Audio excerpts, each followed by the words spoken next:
Hi guys, my self Renu Singh, HOD botany, motion institute private limited से और एक बार फिर से मैं आप सबके सामने उपस्थित हूँ। बच्चों, आज हम लोग केवीपीवाई का एसिक्स स्ट्रीम डिस्कस करेंगे, बायोलॉजी में बॉटनी के क्वेश्चंस को। राइट, चलिए हम लोग देखते हैं। हो सकता है आप लोगों को क्वेश्चन थोड़ा सा टफ साइड में लगे, बट बहुत दो चार क्वेश्चन ऐसे थे बच्चों टफ थे, अदरवाइज ये भी एनसीईआरटी को कवर करता है। चलिए तो देखते हैं कौन से क्वेश्चन है। लाइक द फर्स्ट वन, ये क्वेश्चन बच्चों इकोलॉजी से है। Species which high fecundity, high growth rates and a small body size are typically, देखिए अगर मैं ये बोलूँ कि species high fecundity means high reproductive structure, high reproductive capability not structure, high growth rates and small body size are typically, so here correct answer will be r selected species. Why, what does it mean, क्या होता है ये are selected species? तो बच्चों इसमें हम लोग देखेंगे, आप लोगों ने पढ़ा है डार्विनियन फिटनेस, जिसको हम लोग आर वैल्यू भी बोलते हैं, है ना। तो यहाँ हम लोग बताते हैं इसके अकॉर्डिंग कि each population evolve up different strategies to maximise their reproductive fitness. अपने रिप्रोडक्टिव फिटनेस को मेंटेन करने के लिए सभी पॉपुलेशन क्या करती हैं, कोई ना कोई डिफरेंट स्ट्रैटेजी फॉलो करती हैं। स्ट्रैटेजी क्या होता है बच्चों? जो छोटे साइज़ के ऑर्गेनिज्म हैं, जो छोटे साइज़ के ऑर्गेनिज्म हैं वो लार्ज नंबर में प्रोजेनिस प्रोड्यूस करते हैं। और जो जैसे आप लोग पेलाजिक फिशेस हो गया, है ना, ये हो सकता है। या फिर अगर हम लोग यहाँ पे बात करें, ऑयस्टर है, पेलाजिक फिशेस हैं, या हम लोग बात करें अगर कोई लार्ज साइज़ का ऑर्गेनिज्म है तो वो कम नंबर में प्रोजेनी प्रोड्यूस करेगा। आप सोचो से फॉर एग्जाम्पल एलिफेंट, क्या जितनी एंट्स की पॉपुलेशन है इतनी ही पॉपुलेशन एलिफेंट्स की होगी? गड़बड़ हो जाएगा सारा मामला। यहाँ प्रोडक्टिविटी जितनी है उस पर वो सर्वाइव कर ही नहीं सकते, प्रोड्यूसर्स ही नहीं होंगे इतने। राइट, तो हमेशा लार्ज साइज़ के ऑर्गेनिज्म कम नंबर में ऑर्गेनिज्म प्रोड्यूस करते हैं, और स्मॉल साइज़ के जैसे हम लोगों ने ऑयस्टर एंड पेलाजिक फिशेस पढ़ा है वो जो है यहाँ पर लार्ज नंबर में ऑर्गेनिज्म प्रोड्यूस करेंगे। बच्चों एक और स्ट्रैटेजी ये लोग फॉलो करते हैं, मोनोकार्पिक, जो पूरे लाइफ टाइम में एक ही बार जो है ऑफस्प्रिंग प्रोड्यूस करते हैं। जैसे हम लोग अगर प्लांट्स में लें तो वहाँ पे एग्जाम्पल बैम्बू का आता है या साल्मन फिश का आता है। राइट, तो यहाँ पर ये आर सेलेक्टेड स्पीशीज जो है वो रिप्रोडक्टिव फिटनेस को बताती है।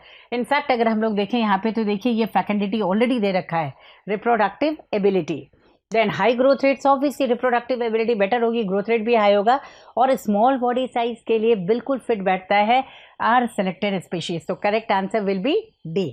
यस, ये थोड़ा सा बायोमोल से जो है क्वेश्चन साइड में जाता है, और अगर हम लोग मॉलिक्यूलर जेनेटिक्स की बात करें बच्चों थोड़ा उस साइड पे भी क्वेश्चन जाता है। चलिए देखते हैं। When RNase enzyme is denatured by adding urea, which one of the following combinations of bonds would be disrupted? बच्चों मैं यहाँ आपको बताऊंगी हाइड्रोजन और हाइड्रोजन बॉन्डिंग, एंड यहाँ पे हम लोग ले लेंगे आयनिक बॉन्ड्स, 10 वन। अब ये आंसर कैसे होगा? देखो बच्चों यूरिया जो होता है वो यहाँ पर बहुत प्रोटीन्स के स्ट्रक्चर को डिग्रेड करता है, स्पेशली अगर मैं बात करूँ तो सेकेंडरी और टर्शरी स्ट्रक्चर को ये डिग्रेड करता है।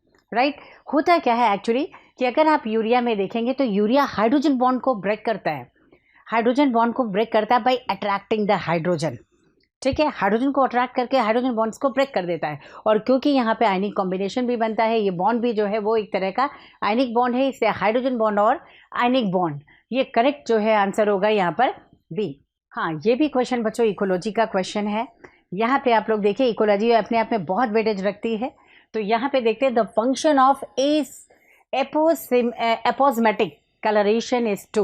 एपोस्मेटिक कलरेशन होता है जिसमें organism changes their colour according to the environment, environment के अकॉर्डिंग जो है कलर चेंज कर रहे हैं। लेकिन अगर मैं यहाँ पे इस टर्म की बात करूँ बच्चों, एपोस्मेटिक, एपोस्मेटिक का मतलब होता है they change their colour to protect themselves from their predators. Predators से बचने के लिए वो अपना कलर चेंज करते हैं, ये उनके सेल्फ डिफेंस की मैकेनिज्म होती है। तो कहीं ना कहीं ये थ्रेटन भी करते हैं अपने प्रीडेटर्स को।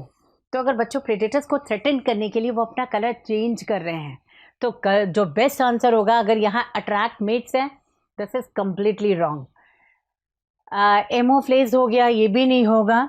स्केयर ऑफ कॉम्पिटिटर्स, स्केयर नहीं है क्योंकि ये उनको अपने आप को प्रोटेक्ट करने के लिए जो है उनको कहीं ना कहीं एक तरह से देखा जाए तो ये कलर चेंज करके खुद को प्रोटेक्ट तो करते हैं, लेकिन अपने एनिमीज से या प्रीडेटर्स को कहीं ना कहीं ये उनके लिए डेंजरस भी शो करते हैं अपने आप को। इससे जो करेक्ट होगा, वॉर्न प्रीडेटर्स, राइट, क्योंकि प्रीडेटर्स को वॉर्न करने के लिए दे चेंज देयर कलर और कहीं ना कहीं उनको थ्रेटन भी करते हैं। सो here correct answer will B Warne predators. आपको एक वर्ड पे ध्यान रखना है, एपोजमेटिक, मतलब सेल्फ प्रोटेक्शन के लिए और दूसरों को डराने के लिए अपना वो कलर चेंज करते हैं। सो correct answer will be D. चलिए बच्चों, ये क्वेश्चन थोड़ा सा हम लोग टफ साइड में मान सकते हैं क्योंकि जेनेटिक्स एंड इवोल्यूशन ये दोनों से कंबाइंड क्वेश्चन है, राइट। चलिए पहले क्वेश्चन देखते हैं। Maize and rice genome have diploid chromosome number of 20 and 24 respectively. In the absence of crossing over and mutations, which one of the following is correct about the genetic? ठीक है, genetic variations आ जाएगा। तो जो भी इसके अंदर बच्चों जो चेंजेस आ रहे हैं, जो जेनेटिक वेरिएशंस आ रही हैं, इसके 3 रीजंस होते हैं। ठीक है, 3 रीजंस कैसे होते हैं, यहाँ से आप देखिएगा बच्चों। फर्स्ट रीज़न जो होता है वो तो क्रॉसिंग ओवर है, crossing over, right. Crossing over को हम लोगों को कंसीडर नहीं करना है, इसलिए इसको क्रॉस करिए, क्योंकि ऑलरेडी क्वेश्चन में दिया हुआ है in the absence of crossing over, this one, absence of crossing over and mutations. ना म्यूटेशन हो यार, ना क्रॉसिंग ओवर हो, तो थोड़ा सा दिमाग तो एक बार टनकता है ना कि कैसे चेंजेस आएंगे, कैसे जेनेटिक वेरिएशंस आएंगे, राइट। तो इसको देखिए, एक तो क्रॉसिंग ओवर हो गया, सेकंड बच्चों हो गया इसमें म्यूटेशन, म्यूटेशन जिसको हमें कंसीडर ही नहीं करना। अब बचा क्या, थर्ड, थर्ड होगा बच्चों इन्वायरमेंटल फैक्टर्स। आपको पता है किसी भी ऑर्गेनिज्म, एनवायरमेंटल फैक्टर्स, तो आपको पता है किसी भी ऑर्गेनिज्म को अपने एनवायरमेंट में अडेप्ट होने के लिए कुछ ना कुछ अपने अंदर मॉर्फोलॉजिकल, फिजियोलॉजिकल, इस तरह के बच्चों चेंजेस करने पड़ते हैं, ठीक है। तो अगर मैं ये कहूँ कि कोई जेनेटिक वेरिएशन क्रॉसिंग ओवर से हो रहा है, दिस इज करेक्ट, म्यूटेशन से हो रहा है, this is also correct, but there genetic variation must also occurs due to the environmental factors. आपको पता है कोई भी ऑर्गेनिज्म अपने एनवायरमेंट में बच्चों अडेप्ट होने के लिए उसके अंदर कुछ फिजियोलॉजिकल, कुछ मॉर्फोलॉजिकल, इस तरह के चेंजेस होते हैं, दिस इज कॉल्ड इकोटाइप। ये भी इकोलॉजी से है और एवोल्यूशन से है। तो बच्चों यहाँ इको टाइप वो अपना चेंज करते हैं। कैसे चेंज करते हैं, सराउंडिंग एनवायरनमेंट में अपने आप को अडेप्ट करने के लिए कुछ चेंजेस करते हैं। जैसे आप हेट्रोफिली का एग्जांपल ले लीजिए। हेट्रोफिली क्या होता है, ये एम्फीबियंस प्लांट है जिनमें एक ही प्लांट में डिफरेंट टाइप की लीव्स होती हैं। बच्चों अगर डिफरेंट टाइप की लीव्स हैं तो आपको ये देखना है कि डिफरेंट टाइप की लीव्स में जो लीव वाटर सबमर्ज्ड है वो हाईली इंसाइज्ड या डिसेक्टेड या कटी फटी होगी, सो दैट वो वाटर करंट को टॉलरेट कर ले। पर जो एंटायर है, जो सरफेस पे है, जिसमें कोई भी इंसिशंस ना हो, वो फ्लोट करने के लिए है, राइट। तो ये एनवायरमेंटल हो गई हेट्रोफिली, राइट, एनवायरनमेंट के फैक्टर के कारण है। ऐसे ही ऑर्गेनिज्म भी अपने एनवायरनमेंट में अडेप्ट होने के लिए कुछ ना कुछ चेंजेस करता ही करता है। आप देखो, आपको स्ट्रॉन्ग सनलाइट में खड़ा कर दिया जाए, आपका कंप्लेक्शन डार्क हो जाएगा। इसमें हुआ क्या, जीन में कुछ ऐसा रेगुलेशन हुआ कि जीन ने इतना ज़्यादा मेलानिन सिक्रीट किया कि आप इस हार्मफुल रेडिएशन से अपने आप को प्रोटेक्ट कर सकें, राइट। तो बच्चों ये जो है यहाँ पर अगर आप देखेंगे तो ये उसी का ही एग्जाम्पल है इको टाइप का, राइट। तो यहाँ पर अब हम लोग कंसिडर करते हैं, एक मेज है और दूसरा राइस है। वी नो दैट इन मेज the chromosome number is 20, while in rice their chromosome number is 24, which is already given, right। तो अब मेज में 20 क्रोमोसोम है, ध्यान से मेरी बात सुनना बच्चों, 20 क्रोमोसोम मेज में है और राइस में 24 क्रोमोसोम है। तो आप सोचो जितने ज़्यादा क्रोमोसोम होंगे, एक मान के चलते हैं हम लोग कि उसमें जीन्स भी उतने ज़्यादा हैं, और जितने ज़्यादा जीन्स होंगे उतना ज़्यादा उसमें चेंजेस होगा। इसके कंपैरेटिवली एटलीस्ट यहाँ में जीन में चेंजेस ज़्यादा हैं बच्चों, राइट। तो ये जीन में चेंजेस क्योंकि ज़्यादा होंगे, क्योंकि क्रोमोसोम नंबर ज़्यादा है। तो करेक्ट आंसर अगर आप देखेंगे यहाँ पे, तो यहाँ मेज़ में तो 20 था और राइस में 24 है। तो आप यहाँ पे देखो, राइस में हायर साइड में जाएगा और मेज़ में जो है ये वाला मेज़ के कंपैरेटिवली राइस है, इसमें जो है वेरिएशन, जेनेटिक वेरिएशन ज़्यादा होंगे। तो जेनेटिक वेरिएशंस क्यों ज़्यादा होंगे बच्चों, क्योंकि यहाँ क्रोमोसोम नंबर ज़्यादा है। जितने क्रोमोसोम ज़्यादा होंगे ये माना जाता है कि जीन्स भी उतने ज़्यादा होंगे और उतने ही ज़्यादा चेंजेस होने की कैपेबिलिटी होगी। तो क्योंकि राइस में मेज़ के कंपैरेटिवली क्रोमोसोम नंबर ज़्यादा है, इससे मान के चलो कि जीन ज़्यादा होगा और उसमें चेंजेस होने की जो प्रोबेबिलिटी होती है वो ज़्यादा होती है। सो ये करेक्ट आंसर विल बी मेज़ एंड राइस। मतलब फर्स्ट आंसर करोगे means lesser than rice. Okay, चलिए बच्चों, this question is again from ecology. Ecology से है। इकोलॉजी में आप लोग अगर एनसीईआरटी देखेंगे 12th के एनसीईआरटी में ये सेकेंड लास्ट चैप्टर से है। ठीक, तो यहाँ पे देखते हैं हम लोग the exponent z of the species area curve measured at continental scale is. So first of all we have to draw plot a graph in between area and species richness, right? So if we plot our graph in between area represented by A and species richness is here on y-axis. Species richness, it is represented by S, right? अगर बच्चों हम लोग इसके बीच में graph बनाते हैं, पहली बात तो स्पीशीज रिचनेस आपको देखना है। What is actually species richness? Species richness होती क्या है? Species richness is always taken in terms of their diversity as well as population. मतलब जो स्पीशीज आप ले रहे हैं वो डाइवर्स फॉर्म, डिफरेंट फॉर्म्स की होनी चाहिए, इसके साथ साथ थोड़ी सफिशिएंट उसकी पॉपुलेशन भी हो। This is called species richness. ऐसा नहीं होना चाहिए कि एक आध भाई कहीं स्पीशीज दिख गई तो आपने उसको भी कंसिडर कर लिया, इसकी कुछ पॉपुलेशन होनी चाहिए, नहीं तो मेड भी पॉसिबल कि देयर म्यूटेशन हुआ हो, राइट? तो ये स्पीशीज रिचनेस और एरिया का ये जो है एक रिलेशनशिप फाइंड करने के लिए यहाँ पर जो है अगर हम लोग ग्राफ प्लॉट करें, इसको अलेक्जेंडर वॉन हम्बोल्ट ने दिया था। तो यहाँ पे बच्चों अगर ग्राफ आप प्लॉट करते हैं या लाइक दिस वन, पहले स्टार्टिंग में आपको ये हाइपरबोला बनाना है, finally it becomes constant, so this is called rectangular hyperbola, right? अगर इसको जो है लॉग स्केल पे लेंगे बच्चों तो लॉग स्केल पे ही इस तरह से विजिबल होगा। तो यहाँ पे अगर हम लोग इसका जो है स्पीशीज एरिया रिलेशनशिप कहता क्या है कि जैसे जैसे एरिया हम लोग इंक्रीज करते जाते हैं species richness will also increase, right? तो as we explore the large and large area the species richness must be increase. लेकिन कब तक? Up to some extent. तो अगर मैं कह रही हूँ कि एरिया बढ़ाने पे जो है स्पीशीज रिचनेस बढ़ती जा रही है, ठीक है, इस तरह से आप देखिए हाइपरबोला बन रहा है, but up to some extent it becomes constant and here in this way we can say that here rectangular hyperbola will be formed. Fine, straight पे दिया। तो अगर बच्चों हम लोग इसका फॉर्मूला लिखते हैं स्पीशीज रिचनेस को हम लोग कैसे यहाँ फाइंड करेंगे, राइट? तो species richness is CA to the power Z, right? CA to the power Z। अब S क्या है? You know that this is species richness, A represents the area, से वो व्हाट इज द C क्या है यहाँ पर? तो बच्चों इसको अगर मैं ऐसे ले लूँ, ये C, ये Y इंटरसेप्ट है, यहाँ पे आप ले लेंगे ये C है, Y intercept, clear? Next Z क्या है बच्चों? Z है regression point, regression coefficient, regression coefficient.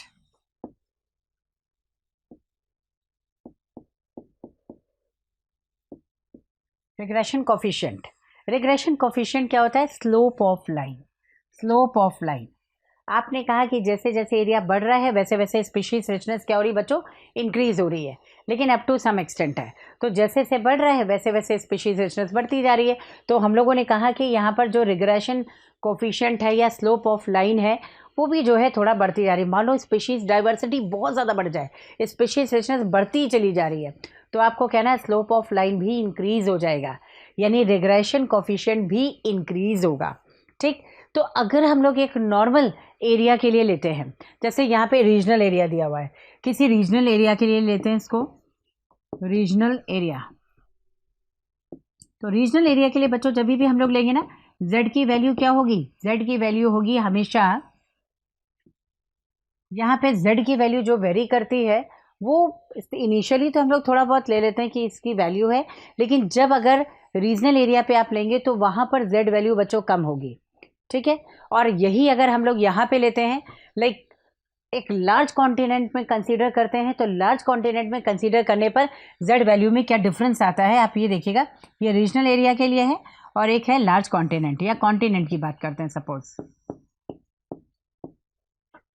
एक कॉन्टिनेंट की बात करते हैं, उसमें z वैल्यू क्या आएगी?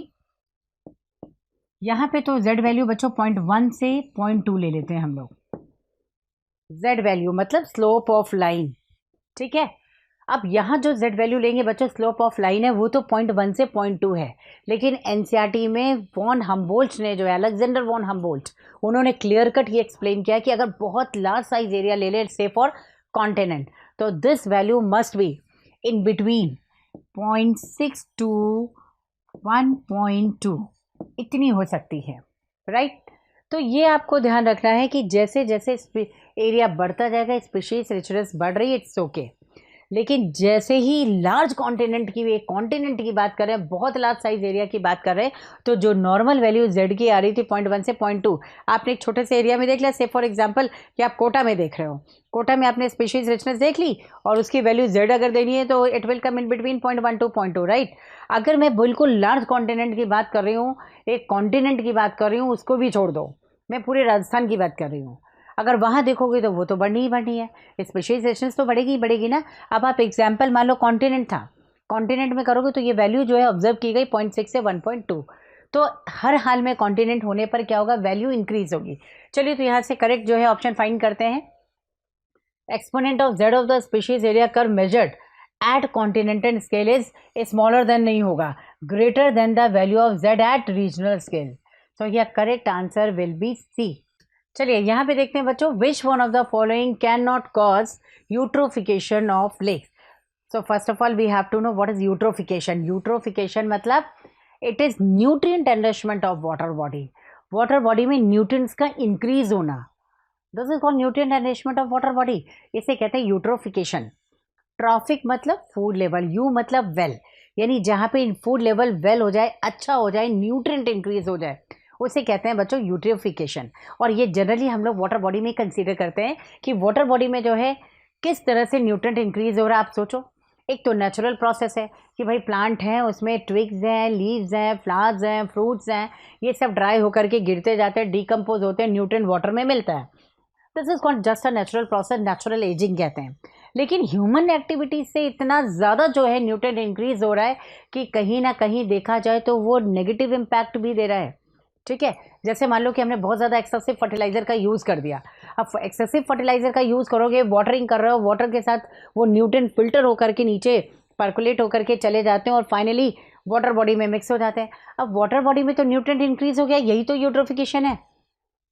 तो यहाँ पे आपसे क्वेश्चन पूछा गया, विच one of the following can not cause the eutrophication of lake, इनमें से कौन सा ऐसा पॉइंट है जो रीज़न है कि यूट्रोफाइड वाटर ना हो। तो इसमें फर्स्ट पॉइंट अगर देखेंगे, introduction of invasive floating plants, बिल्कुल सही है बच्चों। Introduction of invasive floating plant मतलब बिल्कुल फ्लोटिंग प्लांट फैल जाए लाइक अ वीड, तो वो क्या करेगा, वो तो वाटर से न्यूट्रिएंट को एब्जॉर्ब कर लेगा यार, तो न्यूट्रिएंट को अगर एब्जॉर्ब कर लेगा, यूट्रोफाइड रह ही नहीं गया, उसने तो न्यूट्रिएंट एब्जॉर्ब किया है। लेकिन बाकी इधर अगर मैं देखूँ, डिस्चार्ज ऑफ फर्टिलाइजर है, रिच एग्रीकल्चर वेस्ट, बिल्कुल सही है, जो भी एग्रीकल्चर वेस्ट है, फर्टिलाइजर से, वो न्यूट्रिएंट को इंक्रीज कर रहा है, मतलब वाटर को यूट्रोफाइड कर रहा है, तो ये तो पॉइंट सही है। नेचुरल एजिंग ऑफ लेक, अभी मैंने बताया आपको कि जो भी ऑर्गेनिज्म डेड हो रहे हैं, वो सारे डेड ऑर्गेनिज्म बच्चों, वो सारे धीरे धीरे धीरे धीरे डिकम्पोज होकर के उनका न्यूट्रिएंट कहीं ना कहीं वाटर में मिल रहा है। And the last one which is called discharge of industrial waste also eutrophied the water, ये भी वाटर को यूट्रोफाइड करेगा क्योंकि इसमें केमिकल रिलीज हो रहा है, केमिकल में भी कहीं ना कहीं न्यूट्रिएंट है, तो डिस्चार्ज होकर के वो क्या होता है, वाटर बॉडी में मिल जाता है, तो यहाँ पर वो भी इंक्रीज करेगा न्यूट्रिएंट को, ये भी न्यूट्रिएंट को इंक्रीज करेगा, ये भी इंक्रीज करेगा। बट इन्वेसिव फ्लोटिंग प्लांट्स ये क्या करते हैं, न्यूट्रिएंट को एब्जॉर्ब करके अपनी ग्रोथ करते हैं, इससे ये कभी भी यूट्रोफिकेशन के लिए रिस्पॉन्सिबल नहीं होंगे। सो correct answer will be A. Which one of the following polymerase transcribe 5S ribosomal RNA। बच्चों ये क्वेश्चन आपका जो है वो मॉलिक्यूलर बेसिस ऑफ इनहेरिटेंस से 12th NCERT से है, ठीक। तो यहाँ पे आपको पहले पता होना चाहिए, for the RNA synthesis their RNA polymerase enzyme is mainly responsible। Main enzyme जो हम कहते हैं ना, बाकी अदर एंजाइम तो है ही है, लेकिन जो मेन एंजाइम होगा वो RNA polymerase है, ठीक। तो जैसे यहाँ पे दिया हुआ RNA polymerase is responsible for RNA synthesis, fine. लेकिन यहाँ पे RNA polymerase का जो टाइप है बच्चों वो भी अलग अलग है, RNA polymerase का जो टाइप है वो भी अलग अलग है। RNA polymerase का टाइप क्या है, RNA polymerase का टाइप आप देखिएगा बिल्कुल अलग है। जैसे मान लीजिए RNA polymerase फर्स्ट 3 टाइप के हैं, ये 3 टाइप हम लोग कहाँ पढ़ते हैं, यूकैरियोट्स में पढ़ते हैं, राइट। तो यूकैरियोट्स में RNA polymerase बच्चों 3 टाइप का है। RNA polymerase first, next RNA polymerase second, next RNA polymerase third. अब किसका सबका क्या इंडिविजुअल फंक्शन है उसको हम लोग देखते हैं यहाँ पर। तो this is RNA polymerase third. चलिए इसमें देखते हैं बच्चों, आरएनए पॉलीमरेज फर्स्ट ये किसके सिंथेसिस के लिए रिस्पॉन्सिबल है। तो जितने भी राइबोसोमल आरएनए हैं वो राइबोसोम की सिंथेसिस करते हैं, तो उस टाइप के आरएनए को बनाने के लिए ये आरएनए पॉलीमरेज रिस्पॉन्सिबल होगा। तो यहाँ पे आप लोग लिखेंगे राइबोसोमल आरएनए कौन कौन सा है। आपको लिखना है यहाँ पर 18S राइबोसोमल आरएनए है जो स्मॉलर सब यूनिट बनाता है, दूसरा 28S राइबोसोमल आरएनए और 5.8S राइबोसोमल आरएनए ये लार्जर सब यूनिट बनाते हैं। एक 5S होगा तो केवल ये आरएनए पॉलीमरेज थर्ड का पार्ट है। तो यहाँ पे देखिए आरएनए पॉलीमरेज फर्स्ट, ये यहाँ पर राइबोसोमल आरएनए के कौन कौन से टाइप्स को बनाता है। तो इसको आप देखो 5.8S, नेक्स्ट यहाँ पर आ जाएगा 28S और एक होता है बच्चों 18S राइबोसोमल आरएनए, इसकी सिंथेसिस करेगा। जो बचा हुआ 5S राइबोसोमल आरएनए है उसको आप यहाँ लिखेंगे 5S राइबोसोमल आरएनए, वो यहाँ सिंथेसाइज होगा। नेक्स्ट अगर मैं आरएनए पॉलीमरेज सेकेंड की बात करूँ तो ये किसके सिंथेसिस के लिए रिस्पॉन्सिबल है बच्चों, ये प्रिकर्सर ऑफ मैसेंजर आरएनए है। एक तो ये मैसेंजर आरएनए बनाता है, दूसरा बच्चों ये बनाएगा हेट्रोजेनस न्यूक्लियर आरएनए, इसकी सिंथेसिस करता है। And the last one which is I am talking about the RNA polymerase third, it synthesizes 5S ribosomal RNA type as well as transfer RNA and the last one which is called a small nuclear RNA for the synthesis of spliceosome, small nuclear RNA ये spliceosome बनाता है। तो ये तो clear cut demarcation है, इसको आपको याद रखना है कि कौन से टाइप का आरएनए क्या बना रहा है। आप इधर से देखिए आरएनए पॉलीमरेज राइबोसोमल आरएनए की सारी सब यूनिट्स बनाता है, तो राइबोसोमल आरएनए के जितने भी पार्ट है वो बनाएगा एक्सेप्ट 5S राइबोसोमल आरएनए। बाकी यहाँ मैसेंजर आरएनए, यहाँ ट्रांसफर आरएनए है। हमें क्वेश्चन में दिया विच one of the following polymerase transcribe 5S ribosomal RNA, 5S ribosomal RNA कौन बना रहा है, ऑब्वियसली दिस वन, ये। तो आपको आंसर करना था RNA polymerase third, this one. So correct answer will be B. Question में आपको गिवन है which of the following statements about renin is correct। Question में बात करी गई है रेनिन की, ठीक है। तो रेनिन एक मिल्क एंजाइम है, मिल्क पे एक्ट करता है, ठीक है। इन्फेंट्स में होता है ये, एंड बेसिकली ये आपको मिलेगा गैस्ट्रिक ग्लैंड्स में। गैस्ट्रिक ग्लैंड्स होती है वो सिक्रीट करती है, बेसिकली गैस्ट्रिक ग्लैंड्स सिक्रीट करती हैं रेनिन। अब क्वेश्चन में आपको पूछा जा रहा है which is the correct statement, तो हम इसको हाईलाइट कर लें करेक्ट को। स्टेटमेंट्स में आपको फर्स्ट गिवन है secreted by adrenal gland, adrenal gland नहीं गैस्ट्रिक ग्लैंड से सिक्रीट होता है, एड्रिनल ग्लैंड से एड्रेनालिन सिक्रीट होता है, इसलिए फर्स्ट ऑफ स्टेटमेंट तो इनकरेक्ट है। क्वेश्चन में करेक्ट स्टेटमेंट पूछी थी। सेकेंड में आपको गिवन है कि convert the angiotensin two angiotensin, ठीक है। एंजियोटेंसिनोजन को एंजियोटेंसिन में कन्वर्ट करता है, नहीं रेनिन कन्वर्ट नहीं करता, ये भी इनकरेक्ट है। थर्ड ऑप्शन में आपको है it is secreted by peptide cells of gastric glands, ये करेक्ट स्टेटमेंट है। ये पेप्टाइड सेल से सिक्रीट होता है gastric gland into the stomach, ये थर्ड स्टेटमेंट हमें करेक्ट लग रहा है क्योंकि इसमें बताया गया है कि पेप्टाइड सेल जो होते हैं गैस्ट्रिक ग्लैंड से वो सिक्रीट करते हैं रेनिन। एंड फोर्थ ऑप्शन में आपको दे रखा है इट इज अ हार्मोन, ठीक है।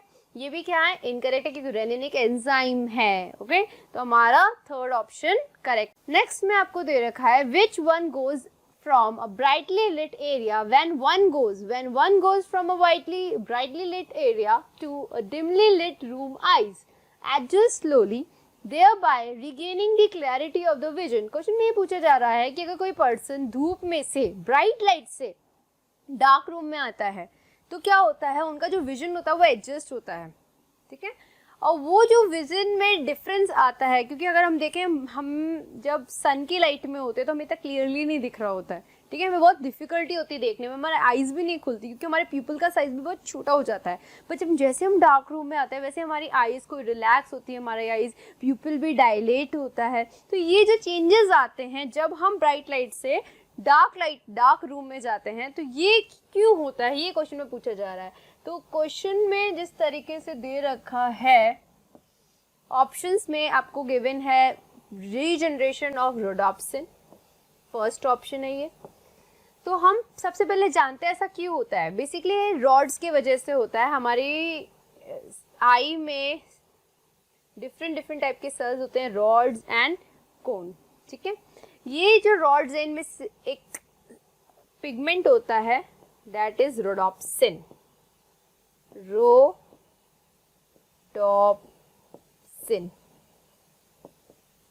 रोडोप्सिन पिगमेंट होता है हमारे रॉड्स में।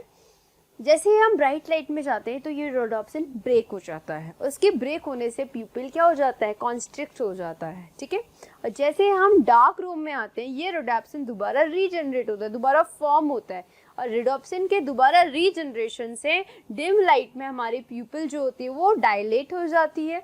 इसीलिए जो क्वेश्चन में पूछा जा रहा है कि हमारी आईज एडजस्ट करती है स्लोली, तो हमारा जो फर्स्ट ऑप्शन है वो करेक्ट है, that is regeneration of rhodopsin in the rod cells. Second में ब्लीचिंग ऑफ रोडोप्सिन दे रखा है, ये भी क्या है, इनकरेक्ट है। कॉन्स्ट्रिक्शन ऑफ द प्यूपिल दे रखा है, ये भी इनकरेक्ट है। And increase in the number of rod cell, ये भी इनकरेक्ट है, क्योंकि बेसिकली क्या फिनोमिना होता है, रीजनरेशन होता है रोडोप्सिन का in the rod cell. Clear है बच्चों? This question is from genetics. Genetics में अगर हम लोग देखें, in diploid population at Hardy Weinberg equilibrium, वैसे इवोल्यूशन चैप्टर में दिया हुआ है। इवोल्यूशन और जेनेटिक्स ये दोनों बेटा कंबाइंड क्वेश्चन होते हैं, कहीं भी आ जाते हैं, तो इसको एक बार हम लोग चेक करते हैं। In a diploid population at Hardy Weinberg equilibrium consider a locus with 2 alleles. The frequencies of these 2 alleles are denoted by P and Q respectively. Heterozygosity in this population is maximum at. पहली बात तो मैं बता दूं PQ क्या है। P बच्चों यहाँ पर है फ्रीक्वेंसी ऑफ डोमिनेंट अलील। मान लीजिए मैंने कहा ये डोमिनेंट अलील है, डोमिनेंट अलील।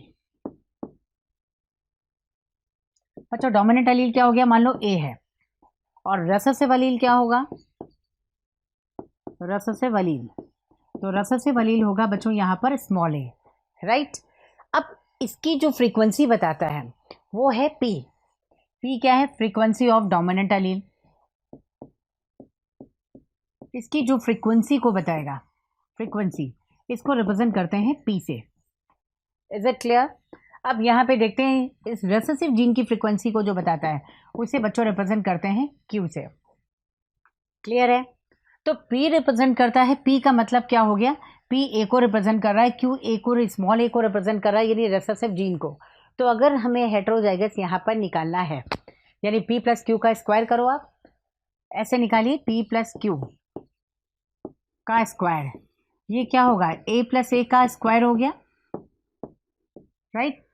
तो आप इस तरह से देखिए P square plus Q square plus 2PQ, यानी बच्चों ये फ्रीक्वेंसी बता रहा है, यहाँ पे आप चेक करिए, ये फ्रीक्वेंसी बता रहा है होमोजाइगस डोमिनेंट जीन की, ये फ्रीक्वेंसी बता रहा है होमोजाइगस रेसेसिव जीन की, और ये जो है हेटेरोजाइगस कंडीशन के लिए है। क्लियर? तो आप हेटेरोजाइगस कंडीशन देखें यहाँ पर, this PQ represent heterozygous condition, heterozygous condition. अब बच्चों अगर ये हेटेरोजाइगस बता रहा है तो हम लोग बहुत इजीली हेटेरोजाइगस निकाल सकते हैं ना यार।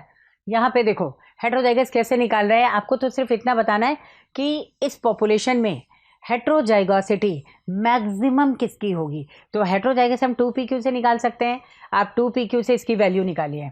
हेटेरोजाइगस 2PQ है ना, यहाँ से मल्टीप्लाई करो 2 इंटू, अच्छा यहाँ से नहीं बताते हैं, इधर बताते हैं नेक्स्ट।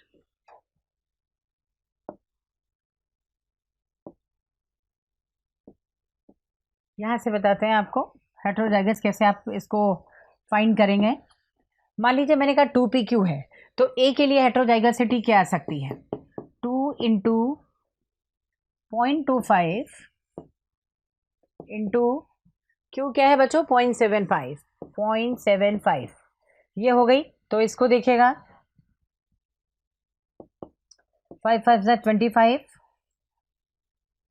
एंड 7 5 35, 36 37, 0.375 ये वैल्यू आ रही है किसकी, 2PQ आ रही है। किसके लिए आ रही है बच्चों, ए के लिए आ रही है। बी की निकालो कितनी आ रही है, बी आप देखेंगे तो ये आ जाएगा 2 इंटू, बी कहाँ है ये ले लो, 0.4 इंटू 0.6, 8 6 48, 0.48 ये आ गई, राइट 0.48। इसी तरह से आप इसकी वैल्यू निकाल देंगे तो भी ये 0.48 आ जाएगी, और इसकी वैल्यू निकालेंगे 5 5 25, 25 टू ये आ जाएगा 0.5 ये आ जाएगा। अब हाईएस्ट वैल्यू आप चेक कर लो, इसकी वैल्यू बच्चों देखो ए वाली आ गई 0.375, 0.375, और इसकी वैल्यू जो आ जाएगी वो भी 0.48 आ गई, 0.48। अब आप हाईएस्ट जो है हेटेरोजाइगस की वैल्यू देखिए किधर है, ऑब्वियसली डी में है 0.5, तो here correct answer will be D 0.5। Check करो फटाफट। मेरे ख्याल में सबको ये क्लियर हो गया, क्योंकि आपको मैक्सिमम जो है हेटेरोजाइगोसिटी किस पॉपुलेशन में आ रही है वो बताना था। करेक्ट आंसर क्या होगा, डी। ये बढ़ते हैं नेक्स्ट क्वेश्चन की तरफ। जैसे कि क्वेश्चन में लिख रहा है an enzyme with optimal activity at pH 2.0 and 37 degree Celsius is most likely to be. Question में ये पूछा जा रहा है कि ऐसा एंजाइम बताना है जिसकी एक्टिविटी वो शो करता है pH 2.0 पे। तो आपको पता है कि बेसिकली ये जो pH है ये है एसिडिक pH, और पैप्सिन एंजाइम जो स्टमक में प्रेजेंट रहता है, पैप्सिन एंजाइम भी एक्टिवेट होता है एसिडिक pH पे। तो बेसिकली पैप्सिन एंजाइम को pH चाहिए होती है 1.5 से 2.5। ये pH जो होती है ये रिक्वायर्ड होती है फॉर दी पैप्सिन एंजाइम। अगर हम बाकी ऑप्शंस की बात करें तो जो एंजाइम्स गिवन है इस ऑप्शंस में, बाकी ऑप्शंस में, तो उनको एसिडिक pH नहीं चाहिए। सिर्फ पैप्सिन एक ऐसा एंजाइम है जो स्टमक में फूड को डाइजेस्ट करता है, और प्रो एंजाइम पैप्सिनोजन पैप्सिन में कन्वर्ट होता है at the pH of 1.5 to 2.5, और टेम्परेचर जो चाहिए होता है पैप्सिन को है 37 degree Celsius.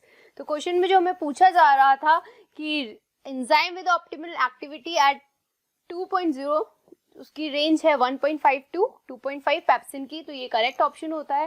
First option lysozyme दे रखा है जो कि इनकरेक्ट है। ट्रिप्सिन भी एक्टिवेट नहीं होता एसिडिक पीएच पे। डीएनए पॉलीमरेज भी फ्रॉम थर्मोस एक्वेटिकस भी नहीं। पैप्सिन फॉर ह्यूमंस जो है वो हमारा करेक्ट ऑप्शन होता है, क्योंकि पैप्सिन जो होता है वो acidic pH that is 1.5 to 2.5 and the temperature that is 37 degree Celsius पे एक्टिवेट अपनी एक्टिविटी शो करता है। चलिए बच्चों, ये भी क्वेश्चन जो है आपका प्लाज्मा मेम्ब्रेन से प्लस बायोमोल से रिलेटेड है। यहाँ चेक करिए, while adjusting to varying environmental temperature, plants incorporate in their plasma membrane। Plasma membrane in fact सीधी सीधी बात करें तो कैसी होनी चाहिए अगर चेंजिंग एनवायरनमेंट है तो, ठीक। तो बच्चों अगर प्लाज्मा मेम्ब्रेन में आप बात करोगे तो प्लाज्मा मेम्ब्रेन में मोस्ट ऑफ द जो कंटेंट है दैट इज लिपिड, उसके बाद प्रोटीन्स है। अब लिपिड्स में कंडीशन क्या है कि अगर लिपिड्स में अगर वो सैचुरेटेड है तो लिपिड के, सैचुरेटेड लिपिड का मतलब पता है क्या होता है? सैचुरेटेड लिपिड का मतलब होता है if lipids are saturated it means lipids are saturated, so saturated lipids means saturated with hydrocarbon, saturated with hydrocarbon। ये हाइड्रोकार्बन से रिलेटेड होगा, हाइड्रोकार्बन, सैचुरेटेड विद हाइड्रोकार्बन। अगर हाइड्रोकार्बन है, हाइड्रोजन से, हाइड्रोकार्बन भी नहीं कह सकते हम बल्कि हाइड्रोजन कह दें, ठीक है। तो यहाँ पे एक मिनट मैं इसको करेक्ट करती हूँ।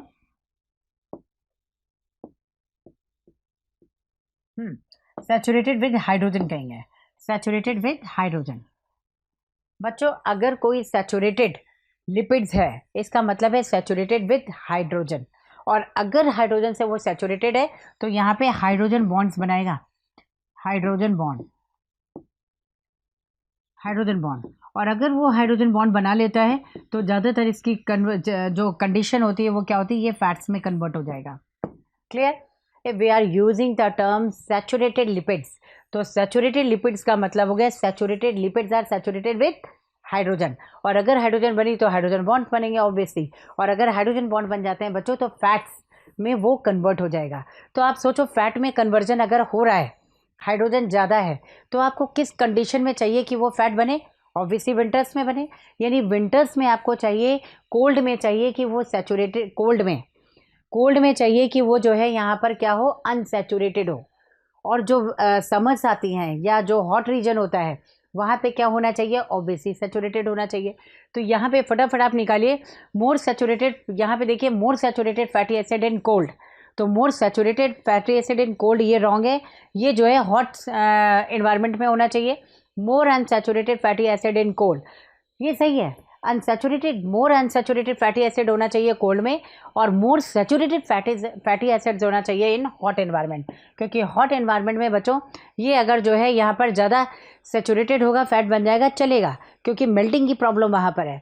और अगर कोल्डर टाइम है, बहुत ज़्यादा ठंडा है, तो उस कंडीशन में क्या होगा, इसका थोड़ा सा जो है अनसैचुरेटेड होना ज़रूरी है, सो दैट वो फैट में कन्वर्ट ना हो, राइट। तो here correct answer will be B. One of the following term is not used while describing human vertebrae. Human vertebrae की अगर हम बात करें तो आपको पता है डिफरेंट, यहाँ पे डायग्राम दिख रहा है आपको वर्टिब्री का। सर्वाइकल वर्टिब्रीज है, थोरेसिक वर्टिब्रीज है, थोरेसिक कोलमनर वर्टिब्रीज है, और लंबर क्या है, वर्टिब्रीज डिनोटेड है। फर्स्ट ऑप्शन में आपको लंबर गिवन है जो कि करेक्ट है, ये भी ह्यूमन वर्टिब्रा को डिनोट कर रहा है। सैक्रल भी जो है यहाँ पे सैक्रल में गिवन है, यहाँ पे सैक्रल भी ह्यूमन वर्टिब्रे को डिनोट कर रहा है। थोरेसिक भी वर्टिब्रे का डिनोट कर रहा है, पर टार्सल और जो मेटाटार्सल्स हैं वो वर्टिब्री में नहीं आते, इसलिए हमारा जो डी ऑप्शन है, यहाँ पे पूछा गया था not use while describing human vertebrae, इसलिए हमारा जो फोर्थ ऑप्शन है वो करेक्ट ऑप्शन हो जाएगा, क्योंकि यहाँ पे नॉट करेक्ट पूछा था।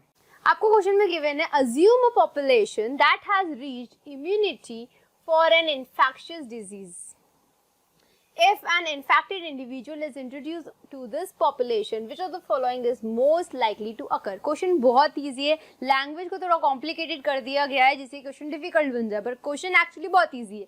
क्वेश्चन में आपको पूछा गया है कि एक पॉपुलेशन को हमने वैक्सीन दिया, वैक्सीनेटेड अगर पॉपुलेशन है तो उनमें क्या है, इम्यूनिटी है, और इम्यूनिटी में क्या होता है, मेमोरी पावर होती है, मेमोरी सेल्स होते हैं इम्यूनिटी में, मेमोरी सेल्स होते हैं।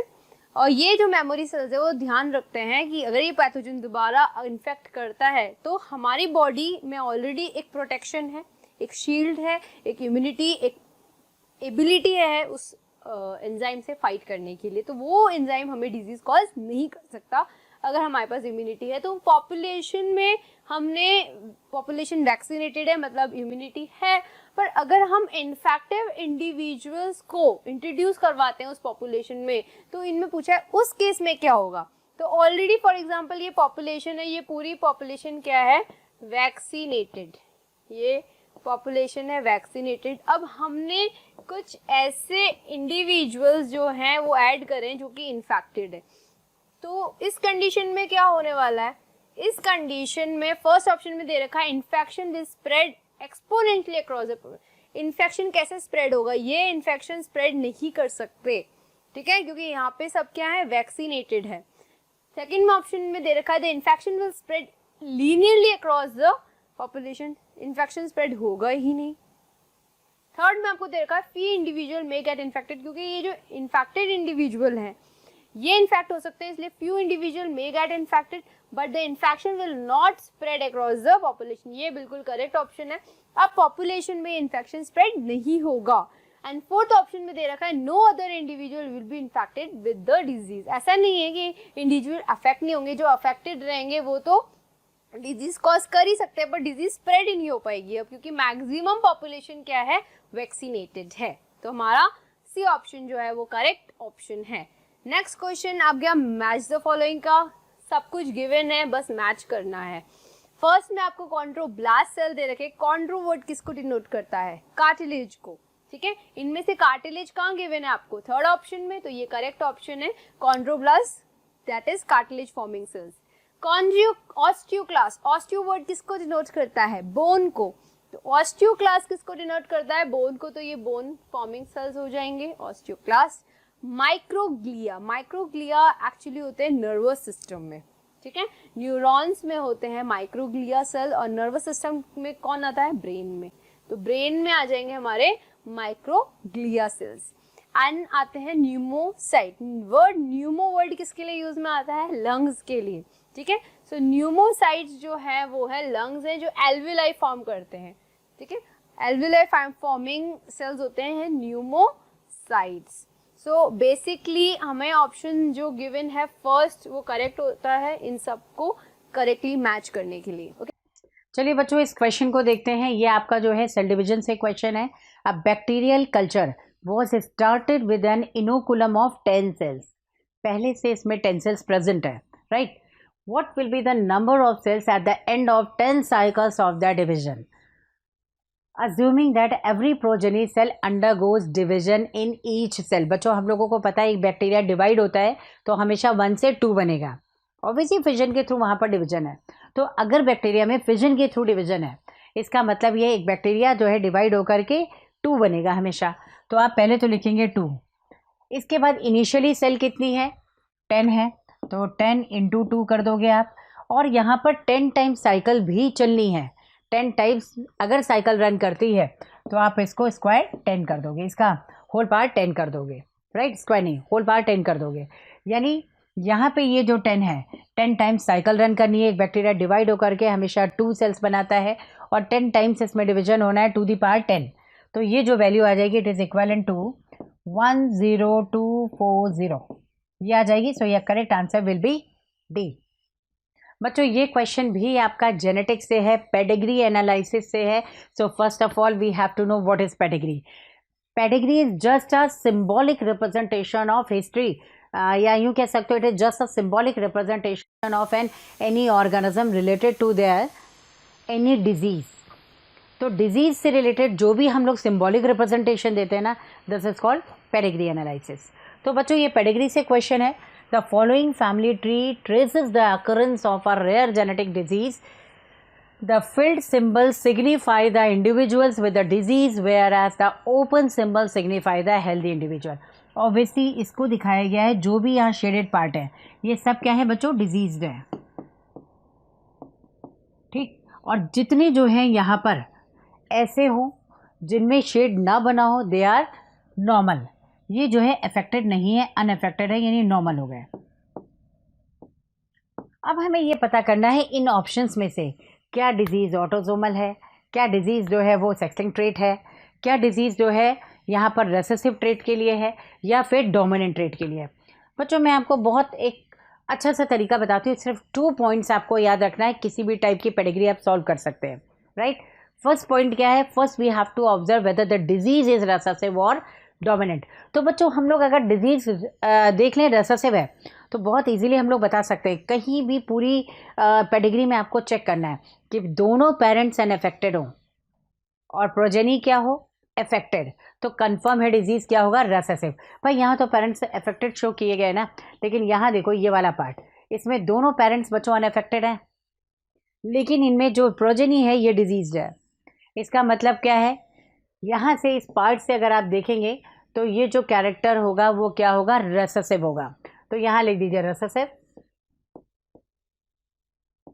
रेसेसिव, एम आई राइट।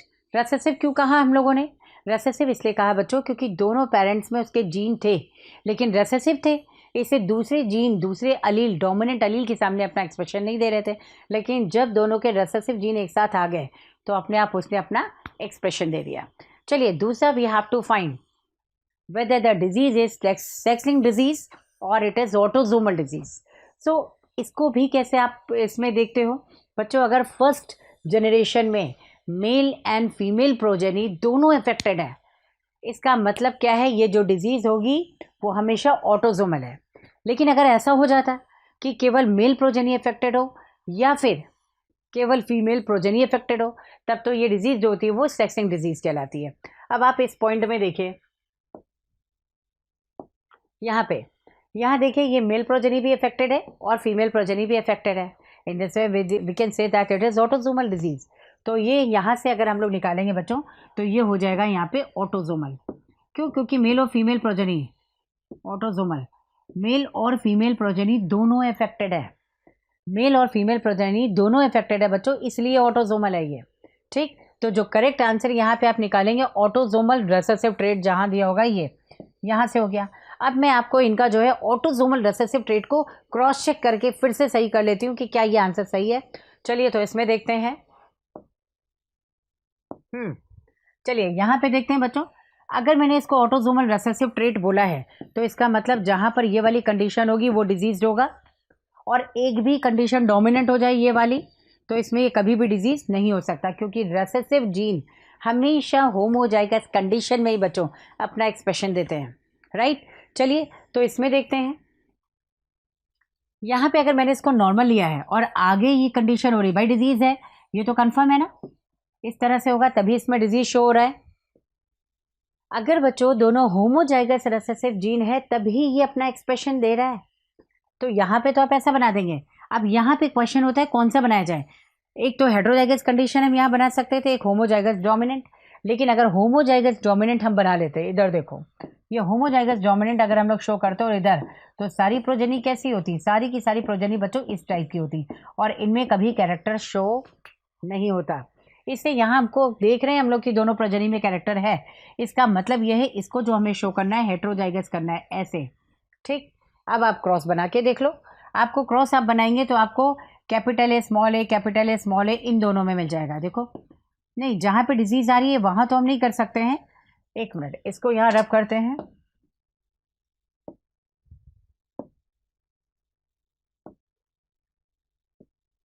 चलिए यहाँ देखते हैं, जहाँ पे बच्चों डिजीज शो हो रही है वो तो ये वाला हो गया। ठीक, यहाँ पे अगर डिजीज शो नहीं हो रही है यहाँ भी ऑब्वियसली ये वाला होगा, क्योंकि हम इन दोनों का क्रॉस बनाएंगे तो यहाँ होमोजाइगस रिसेसिव आ जाएगा और बाकी दोनों में क्या होगा, हेटेरोजाइगस आ जाएगा। यहाँ पे क्या आ जाएगा, हेटेरोजाइगस आ जाएगा। अब यहाँ पे भी ये डिजीज है, इसका मतलब ये है ये भी हेटेरोजाइगस कंडीशन में था, इससे पेरेंट में एक्सप्रेशन स्मॉल ए अकेला नहीं दे पा रहा है। जब बच्चों स्मॉल ए जो है होमोजाइगस कंडीशन में होगा तभी ये अपना एक्सप्रेशन देगा। तो देखो ये दोनों स्मॉल ए इसके पास आ गए ये ऐसे, और इसने अपना एक्सप्रेशन दे दिया, राइट।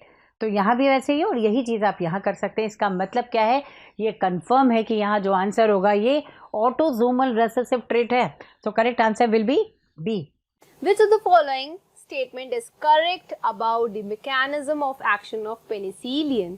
क्वेश्चन किससे बात हो रही है, पेनिसिलिन की बात हो रही है। पेनिसिलियम एक एंटीबायोटिक है और ये एंटीबायोटिक क्या करती है, बैक्टीरिया के अगेंस्ट वर्क करती है। ये बैक्टीरिया को सेल वॉल फॉर्म होने नहीं देती। हमारी बॉडी में जब बैक्टीरिया एंटर करते हैं तो वो सेल वॉल बना देते हैं और पेनिसिलियम क्या करती है, इस प्रोसेस को रोक देती है, सेल वॉल फॉर्मेशन के, सेल वॉल फॉर्मेशन के प्रोसेस को बेसिकली जो पेनिसिलियम है वो होने नहीं देती। तो हमारे फर्स्ट ऑप्शन में दे रखा है इनहिबिट ट्रांसक्रिप्शन, नहीं ऐसा नहीं है कि ये ट्रांसक्रिप्शन को इनहिबिट करती है। इट हाइड्रोलाइसिस सेल वॉल, ऐसा भी नहीं है कि हाइड्रोलाइज कर देती सेल वॉल को। ये it inhibit the cell wall biosynthesis, yes ये करेक्ट ऑप्शन है कि सेल वॉल की बायोसिंथेसिस को इनहिबिट करती है। ये मैकेनिज्म है सेल वॉल को नहीं बनने देना जिससे कि बैक्टीरिया भी एंटर ना हो पाए। एंड फोर्थ में आपको गिवन है इट इनहिबिट्स ट्रांसलेशन, ऐसा भी नहीं है कि प्रोटीन बनने नहीं देगी। तो इसलिए थर्ड ऑप्शन जो है वो करेक्ट है। चलिए बच्चों, ये जो है यहाँ पे बायोलॉजिकल क्लासिफिकेशन में आप लोग वायरस चैप्टर पढ़ते हैं और इनफैक्ट अगर देखा जाए तो यहाँ पे जो है आपको बैक्टीरिया का साइज, वायरस का साइज सब गिवन है। चलिए यहाँ देखते हैं, leaf extract from an infected plant was pass through a filter with a pore size of 0.05 micrometre diameter. मतलब एक ऐसा जो है सोल्यूशन था, एक्सट्रैक्ट था, जिसको यहाँ पे फिल्टर किया गया और फिल्टर करने पर जिससे filter with a pore size, जिस फिल्टर से इसको फिल्टर किया गया उस फिल्टर के पोर साइज को देखा जाए तो ये 0.05 माइक्रोमीटर है, राइट। अब इसमें से है the infectious agent was detected the in the filtrate, जो नीचे बच्चों फिल्टर होके आया। आप ऐसे समझो कि एक फिल्ट्रेट है, एक सोल्यूशन है, उसको फिल्टर किया गया, जिस फिल्टर से उसको फिल्टर किया गया उस फिल्टर में जो छोटे छोटे पोर्स थे ना, उन पोर का साइज आपको ये दिया हुआ है 0.05 माइक्रोमीटर, राइट।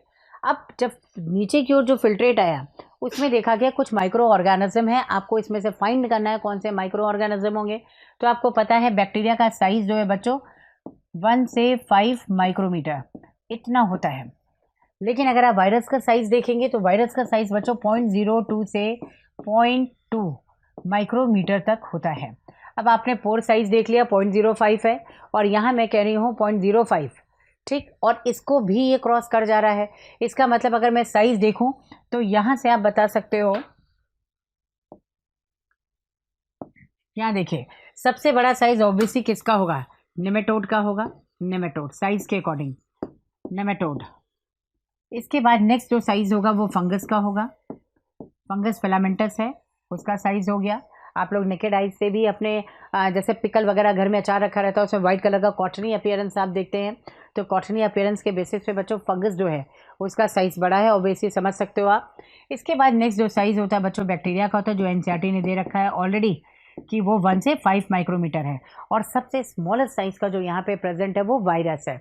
इसका मतलब जो बच्चों करेक्ट आंसर है जो उस फिल्टर को क्रॉस कर गया है वो होगा यहाँ पर virus. So here correct answer will B virus. This question is also from genetics. बच्चों जेनेटिक्स में आप लोग अलील या जीन्स के बेसिस पर ब्लड ग्रुप को डिफाइन करते हैं कि किस में कैसा ब्लड ग्रुप होगा, राइट। तो इसमें अगर हम लोग ब्लड ग्रुप के बेसिस पे देखिए, क्वेश्चन क्या है पहले पढ़ो, विच one of the following is the most likely ratio of blood group A:B:AB among the progeny from heterozygous parent with B and AB blood group। आपको बताना है कि जो पेरेंट हैं उनका एक का ब्लड ग्रुप बी है लेकिन कंडीशन हेट्रोजाइगस दी हुई है और दूसरे पेरेंट का blood group A B already heterozygous condition है, तो प्रोजेनी में इस रेशियो के होने की चांसेस क्या होगी। तो आप इसको जो है आसानी से ड्रॉ कर सकते हो। यहाँ देखिए एक पेरेंट है जिसका ब्लड ग्रुप बी है, तो हेट्रोजाइगस है इसलिए आप इसको लिखेंगे IBIO, ऐसे ना, हमें पता है ना कि IB Aleel is dominant over IO, ओ वाले अलील से डोमिनेंट है A और B, तो इसको आपने इस तरह बनाया। दूसरे पेरेंट भी हेट्रोजाइगस कंडीशन में है AB, तो AB के लिए बच्चों यहाँ पर आप लोग बनाएंगे IA और IB। अब नेक्स्ट हम लोग देखते हैं इसका क्रॉस कराते हैं। ये क्रॉस इस तरह से बन गया और ये वाला क्रॉस इस तरीके से बन गया। यहाँ देखिए ये हो गया बच्चों IB और IA, राइट। अब दूसरा लीजिए IB और IB बन गया, होमोजाइगस B ब्लड ग्रुप के लिए है IB, क्लियर। नेक्स्ट आइए, अब ये वाले एलील से दोनों का क्रॉस है, तो ये वाले एलील से अगर आप क्रॉस कराओगे बच्चों, देखो IOIA, तो इसको हमने रख दिया यहाँ पर IA और IO, और यहाँ वाला अगर आपने देखा होगा तो इसको लिखते हैं IB और IO। अब आप इसमें से ब्लड ग्रुप इजीली फाइंड कर सकते हैं। यहाँ आप देखिए ये ब्लड ग्रुप आ जाएगा बच्चों B, यहाँ ब्लड ग्रुप B, फिर यहाँ देखिए ब्लड ग्रुप A है क्योंकि A डोमिनेंट ओवर O, और यहाँ पे देखेंगे तो ये आ जाएगा B। एक मिनट, ये AB ब्लड ग्रुप है, इसको लिखेंगे A और B, ये AB ब्लड ग्रुप है। तो बच्चों ये AB ब्लड ग्रुप हो गया, ये देखिए B और A दोनों है ना, तो AB blood group, B blood group, A blood group और B। अब आप रेशियो देख लो, A वाला कितना है, ऑब्वियसली इसमें A ब्लड ग्रुप 1 है, B 2 है और AB क्या है 1 है। बस इसी के बेसिस पे आपको रेशियो निकालना है, पहले A को रखना है फिर B को फिर AB को। तो आप यहाँ पे देख लीजिए A वाला जो है 0.25 है, B वाला 2 होना चाहिए, तो इसका मतलब ये है ये वाला आंसर करेक्ट है। देखो ये 0.25 है, 0.5 है और 0.25 है क्योंकि B डबल है, A का भी डबल है और AB का भी डबल है, तो correct answer will B C। यहाँ पे ये अगर आप रेशियो निकालेंगे बच्चों तो रेशियो 1:1 ही आएगा ऐसा, तो करेक्ट आंसर जो हो जाएगा वो होगा C। Okay, this question is also from NCERT 11th NCERT, chapter name is photosynthesis. बच्चों आप लोगों ने पढ़ा है कि फोटोसिंथेसिस में C3 प्लांट्स, C4 प्लांट्स और CAM प्लांट्स होते हैं, राइट। C3 प्लांट्स में अगर आप देखो यहाँ पे आपको दिया गया टाइप्स ऑफ प्लांट्स, कौन कौन से टाइप के प्लांट्स हैं, 1 2 3 ये प्लांट्स हैं, राइट।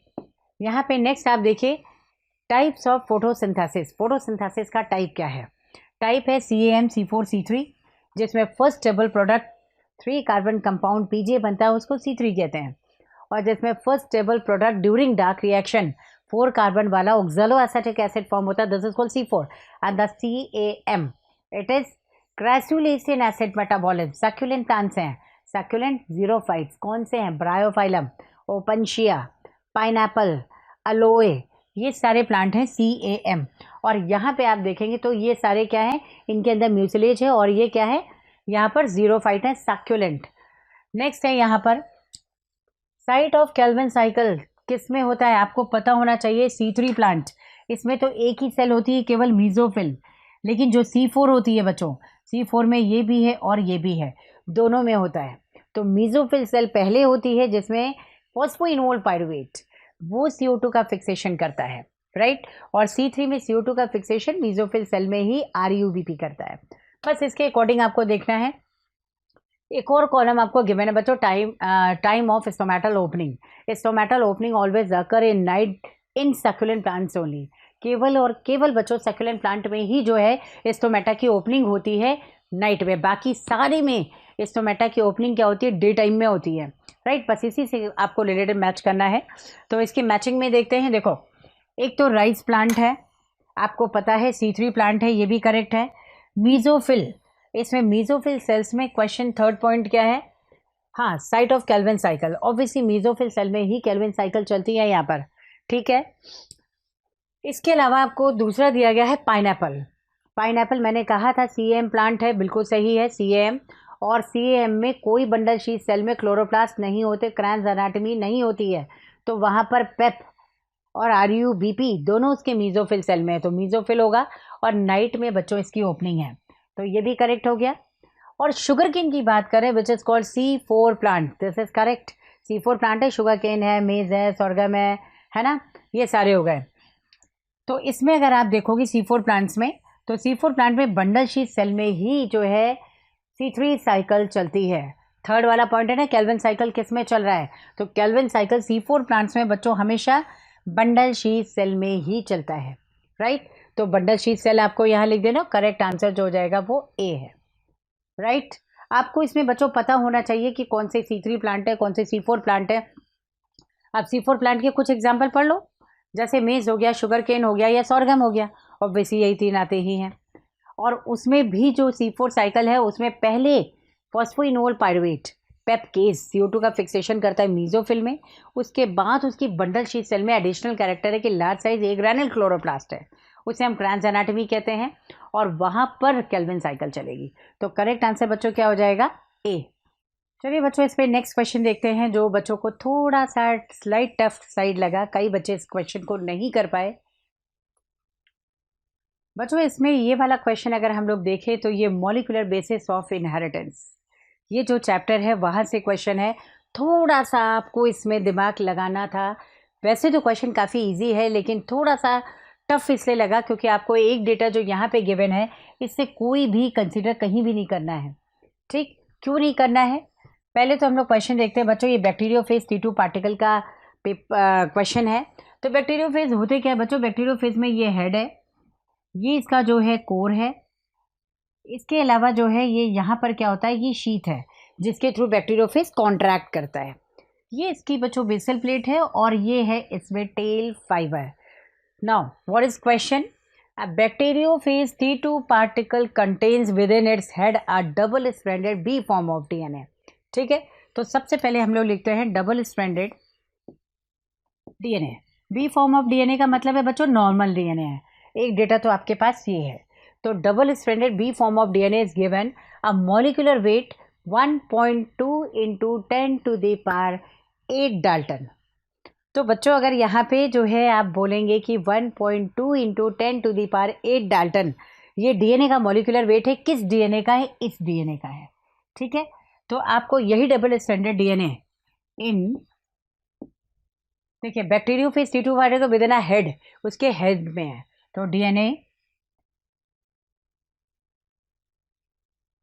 इन हेड,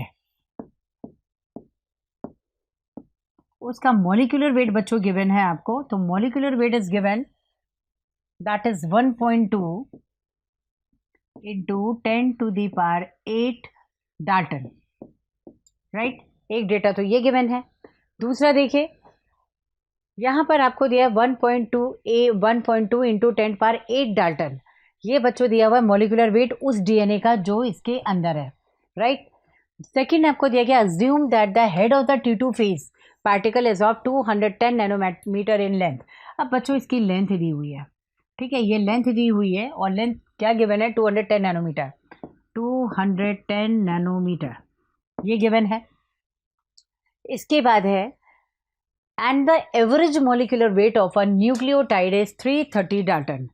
तो आपको लिखना है average molecular weight of a nucleotide, एक न्यूक्लियोटाइड का दिया हुआ है आपको, ऑफ अ न्यूक्लियोटाइड, एक न्यूक्लियोटाइड का बच्चों मोलिकुलर वेट दिया हुआ है। तो एक न्यूक्लियोटाइड का molecular weight which is given that is 330 Dalton, right, ये दिया हुआ है। अब आपको बताना है the length of the T2 genome is in the range of, इसकी हमें लेंथ निकालनी है बच्चों। तो लेंथ कैसे काउंट करते हैं, सबसे पहले आपको देखना है length of DNA, length of DNA, कैसे डीएनए की लेंथ निकालते हैं बच्चों, नंबर ऑफ बेसेस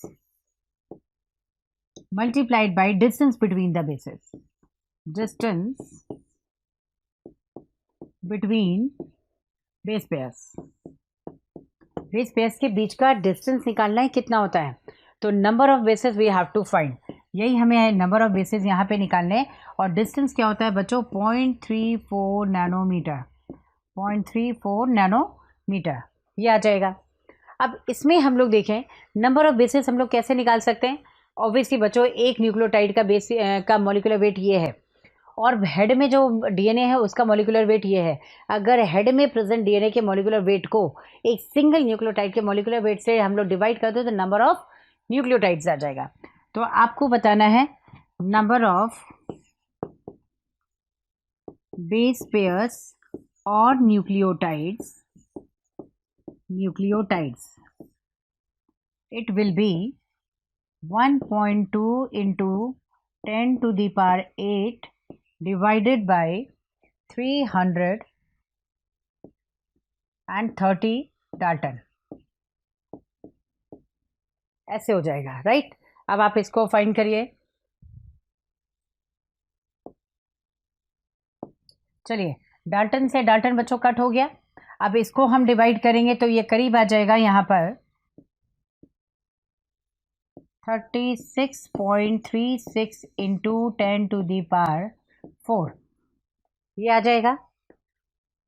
देखो यहाँ पर 330 दिया हुआ है, 1.2 दिया हुआ है, अगर इसको हम एक पॉइंट इधर शिफ्ट करते हैं तो ऑब्वियसली 10 टू पावर 7 हो जाएगा, नीचे एक जीरो है 10 पावर 6 हो जाएगा, और यहाँ से जब इसको डिवाइड करेंगे तो 36.36 इंटू 10 टू दी पावर 4 आ जाएगा। बच्चों ये तो बेस पेयर्स है, राइट, क्या है बेस पेयर है, और हमें क्या निकालना है डीएनए की लेंथ, मतलब एक न्यूक्लियोटाइड में कितने बेसेस है, एक न्यूक्लियोटाइड में नहीं सॉरी एक डीएनए स्ट्रैंड में कितने न्यूक्लियोटाइड या बेसेस हैं ये निकालना है। तो आपको बताना है number of bases in single strand, number of bases in single strand, single strand में बच्चों आप लोग नंबर ऑफ बेसेस निकालिए। तो आपको क्या करना है, जो ये वैल्यू आई है that is 36.36 into 10 to the power 4 divided by 2, obviously double है ना क्योंकि बेस पेयर्स है, ये है, इन बेसिस को भी लिया गया इन बेसिस को भी लिया गया, डबल है। हमें लेंथ निकालनी है तो दो बेसिस नहीं लेने, एक साइड का बेस कोई भी ले लो, उसका नंबर निकालने तो हमने 2 से डिवाइड किया, ये आ जाएगा 2 1 जा 2 2 8 जा 16, 18.18 into 10 to the power 4. So we can find the length of DNA through this formula. Number of bases we have to find. So हम लोगों ने find भी कर लिया already कि 18.18 है. So length of DNA will be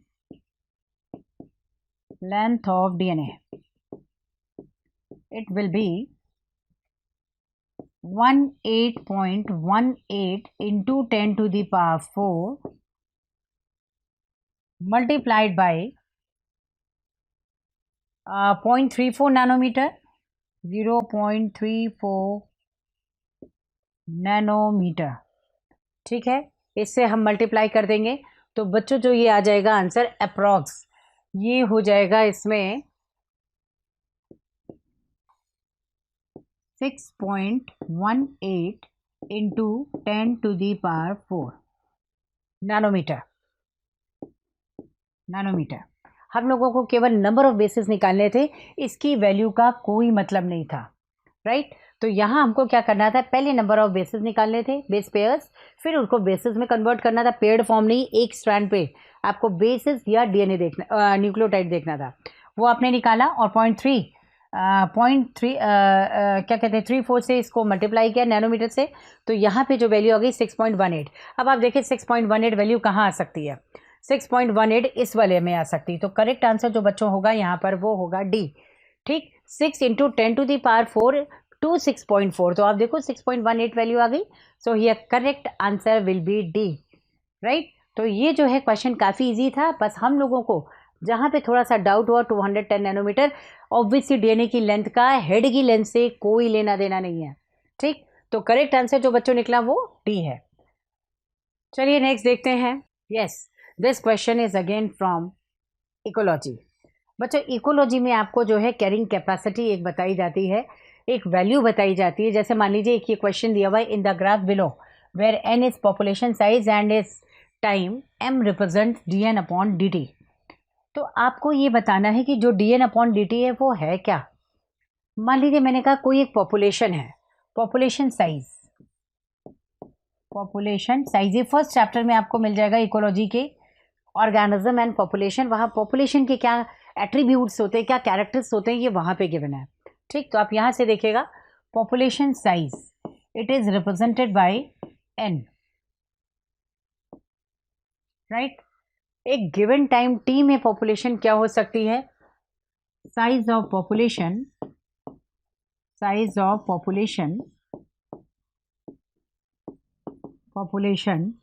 equals to size of population in a time t। तो आपको बताना है, इसको रिप्रेजेंट करते हैं बच्चों dn अपॉन dt से। ये बताता है कि गिवन टाइम में प्रेजेंट पॉपुलेशन क्या है, राइट। अब इसमें से कौन कौन से फैक्टर्स में इफेक्ट डालते हैं, बर्थ रेट है, डेथ रेट है, इसके अलावा सबसे मोस्ट इंपॉर्टेंट बच्चों होता है कैरिंग कैपेसिटी। तो इसके लिए एक इक्वेशन फाइंड की गई, dn upon dt is equal to Rn inside bracket k minus n upon k। अब इससे अगर हम इसको कंपेयर करें, ठीक, ये तो पॉपुलेशन साइज इंक्रीजिंग और डिक्रीजिंग दिखा रहा है कि पॉपुलेशन साइज इंक्रीज हो रही है या फिर डिक्रीज हो रही है, इंक्रीजिंग और डिक्रीजिंग पॉपुलेशन साइज। यहाँ पे जो है ये दिखा रहा है कि population slowly and slowly increase हो रही है, फिर मैक्सिमम हो गई यहाँ पे जाके, और फिर ये वापस कम हो गई, लेकिन प्रीवियस पॉपुलेशन के बराबर है। यानी यहाँ पे जो पॉपुलेशन थी, ये जो पॉपुलेशन साइज है बच्चों दोनों बराबर है। यानी m क्या हो सकता है, ऑब्वियसली दिस कैरिंग कैपेसिटी। ये जो m की वैल्यू रिप्रेजेंट कर रहा है, क्वेश्चन में क्या दिया हुआ है, in the graph below where n is population size and is time, m represents dn upon dt। तो यहाँ पे dn अपॉन dt अगर ये वैल्यू मैं बताऊँ तो ये यहाँ पर जो है रिप्रेजेंट करता है k को, कैरिंग कैपेसिटी। तो यहाँ पे कैरिंग कैपेसिटी है क्या, आपको ये देखना है। तो कैरिंग कैपेसिटी होता है ये बच्चों कैरी करने की कैपेसिटी, कैरिंग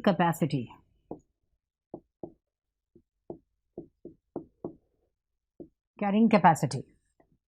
यानी हर नेचर की अपनी फिक्स्ड कैपेसिटी होती है कि वो फिक्स्ड नंबर ऑफ ऑर्गेनिज्म को ही कैरी कर सकता है। अगर किसी पर्टिकुलर एरिया में मान लो 100 इंडिविजुअल्स हैं किसी स्पीशीज़ के, तो थोड़ा बहुत इंक्रीज या डिक्रीज हो सकते हैं, लेकिन एकदम से होंगे तो उसमें कुछ की डेथ होगी, कुछ जो है सर्वाइव करेंगे। अल्टीमेटली जो नंबर होगा मोर और लेस वो 100 ही होगा। क्यों? क्योंकि उस हैबिटेट की कैरी करने की कैपेसिटी ऑर्गेनिज्म की उतनी है, उतनी ही सराउंडिंग एनवायरनमेंट इसको जो है सपोर्ट कर रहे हैं, उतने ही रिसोर्सेज हैं जो 100 इंडिविजुअल्स को कैरी कर सकते हैं। यानी प्रीवियस पॉपुलेशन इंक्रीज होने के बावजूद भी फाइनली क्या हुआ, प्रीवियस पॉपुलेशन साइज के बराबर हो गया ये पॉपुलेशन साइज। इट मीन्स ये कैरिंग कैपेसिटी को रिप्रेजेंट कर रहा है। चलिए आंसर क्या होगा, specific growth rate, median population size, carrying capacity. So here correct answer will be carrying capacity. जितनी कैरी करने की कैपेसिटी थी उतनी ही उसने ऑर्गेनिज्म को कैरी किया, इंक्रीज होने के बाद भी फाइनली उसी नंबर पे आ गए। इसका मतलब ये कैरिंग कैपेसिटी है। और minimum population size without going to extinct, बेटा ये मिनिमम है ही नहीं, प्रीवियस जितनी थी उतनी ही रह गई है, इससे आपको करेक्ट आंसर कहना है कैरिंग कैपेसिटी। हाँ जी, अब अगर इसको देखा जाए तो ये फिजियोलॉजी चैप्टर से है। यहाँ क्रैब साइकिल दिया है, ऑब्वियसली रेस्पिरेशन होगा। इधर नेक्स्ट बच्चों देखो ग्लाइकोलाइसिस दिया है, तो वो भी जो है रेस्पिरेशन चैप्टर का है। इलेक्ट्रॉन ट्रांसपोर्ट सिस्टम भी रेस्पिरेशन चैप्टर का है। और मिनरल न्यूट्रिशन नाम से एक चैप्टर है जिसमें नाइट्रोजन मेटाबॉलिज्म ये है, इससे दिया हुआ है। आपको यहाँ करेक्ट मैच करना है और आंसर करेक्ट फाइंड करना है, राइट। चलिए यहाँ पे देखते हैं बच्चों क्रैब साइकिल। क्रैब साइकिल क्या होता है? It was first discovered by Hans Krebs. जब ग्लाइकोलाइसिस में पायरुविक एसिड बन गया, बच्चों थोड़ा सा एक फ्लो चार्ट में बनाती हूँ क्योंकि ग्लाइकोलाइसिस भी है। तो अगर मैं ग्लाइकोलाइसिस की बात कर रही हूँ, ग्लाइकोलाइसिस को हम कैसे मेंशन करेंगे? ग्लाइकोलाइसिस, चलिए इस ग्लाइकोलाइसिस में अगर हम लोग देखें तो सबसे पहले है ग्लूकोज।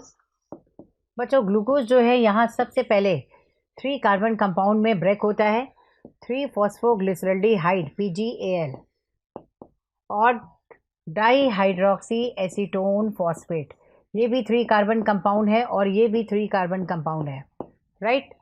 तो बच्चों यहाँ पे दोनों 3 कार्बन कंपाउंड है, 3 फॉस्फोग्लिसरल्डिहाइड और 3 डाईहाइड्रोक्सी एसीटोन फॉस्फेट, ये बन जाता है।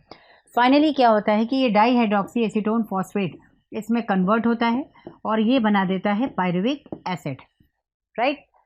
पायरुविक एसिड जो बनता है बच्चों, ये तो पूरा ग्लाइकोलाइसिस का प्रोसेस हो गया। अब पायरुविक एसिड से वापस एसिटाइल कोएंजाइम ए, ये एक लिंक रिएक्शन है, एसिटाइल कोएंजाइम ए वहाँ पे सिंथेसाइज होगा।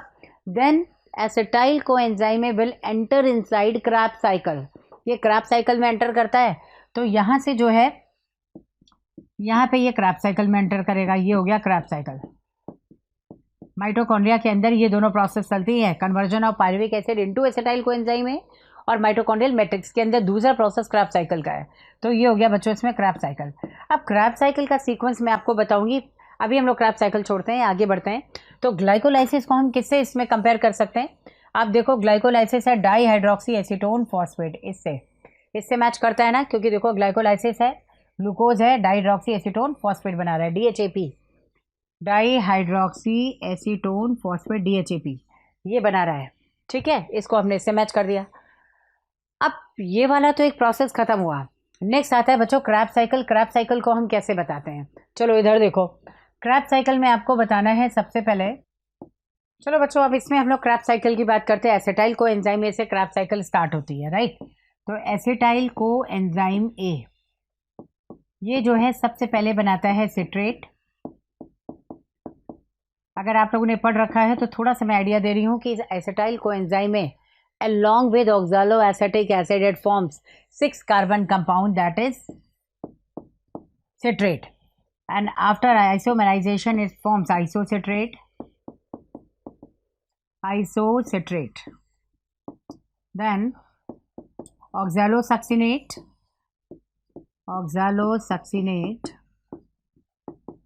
alpha ketoglutarate,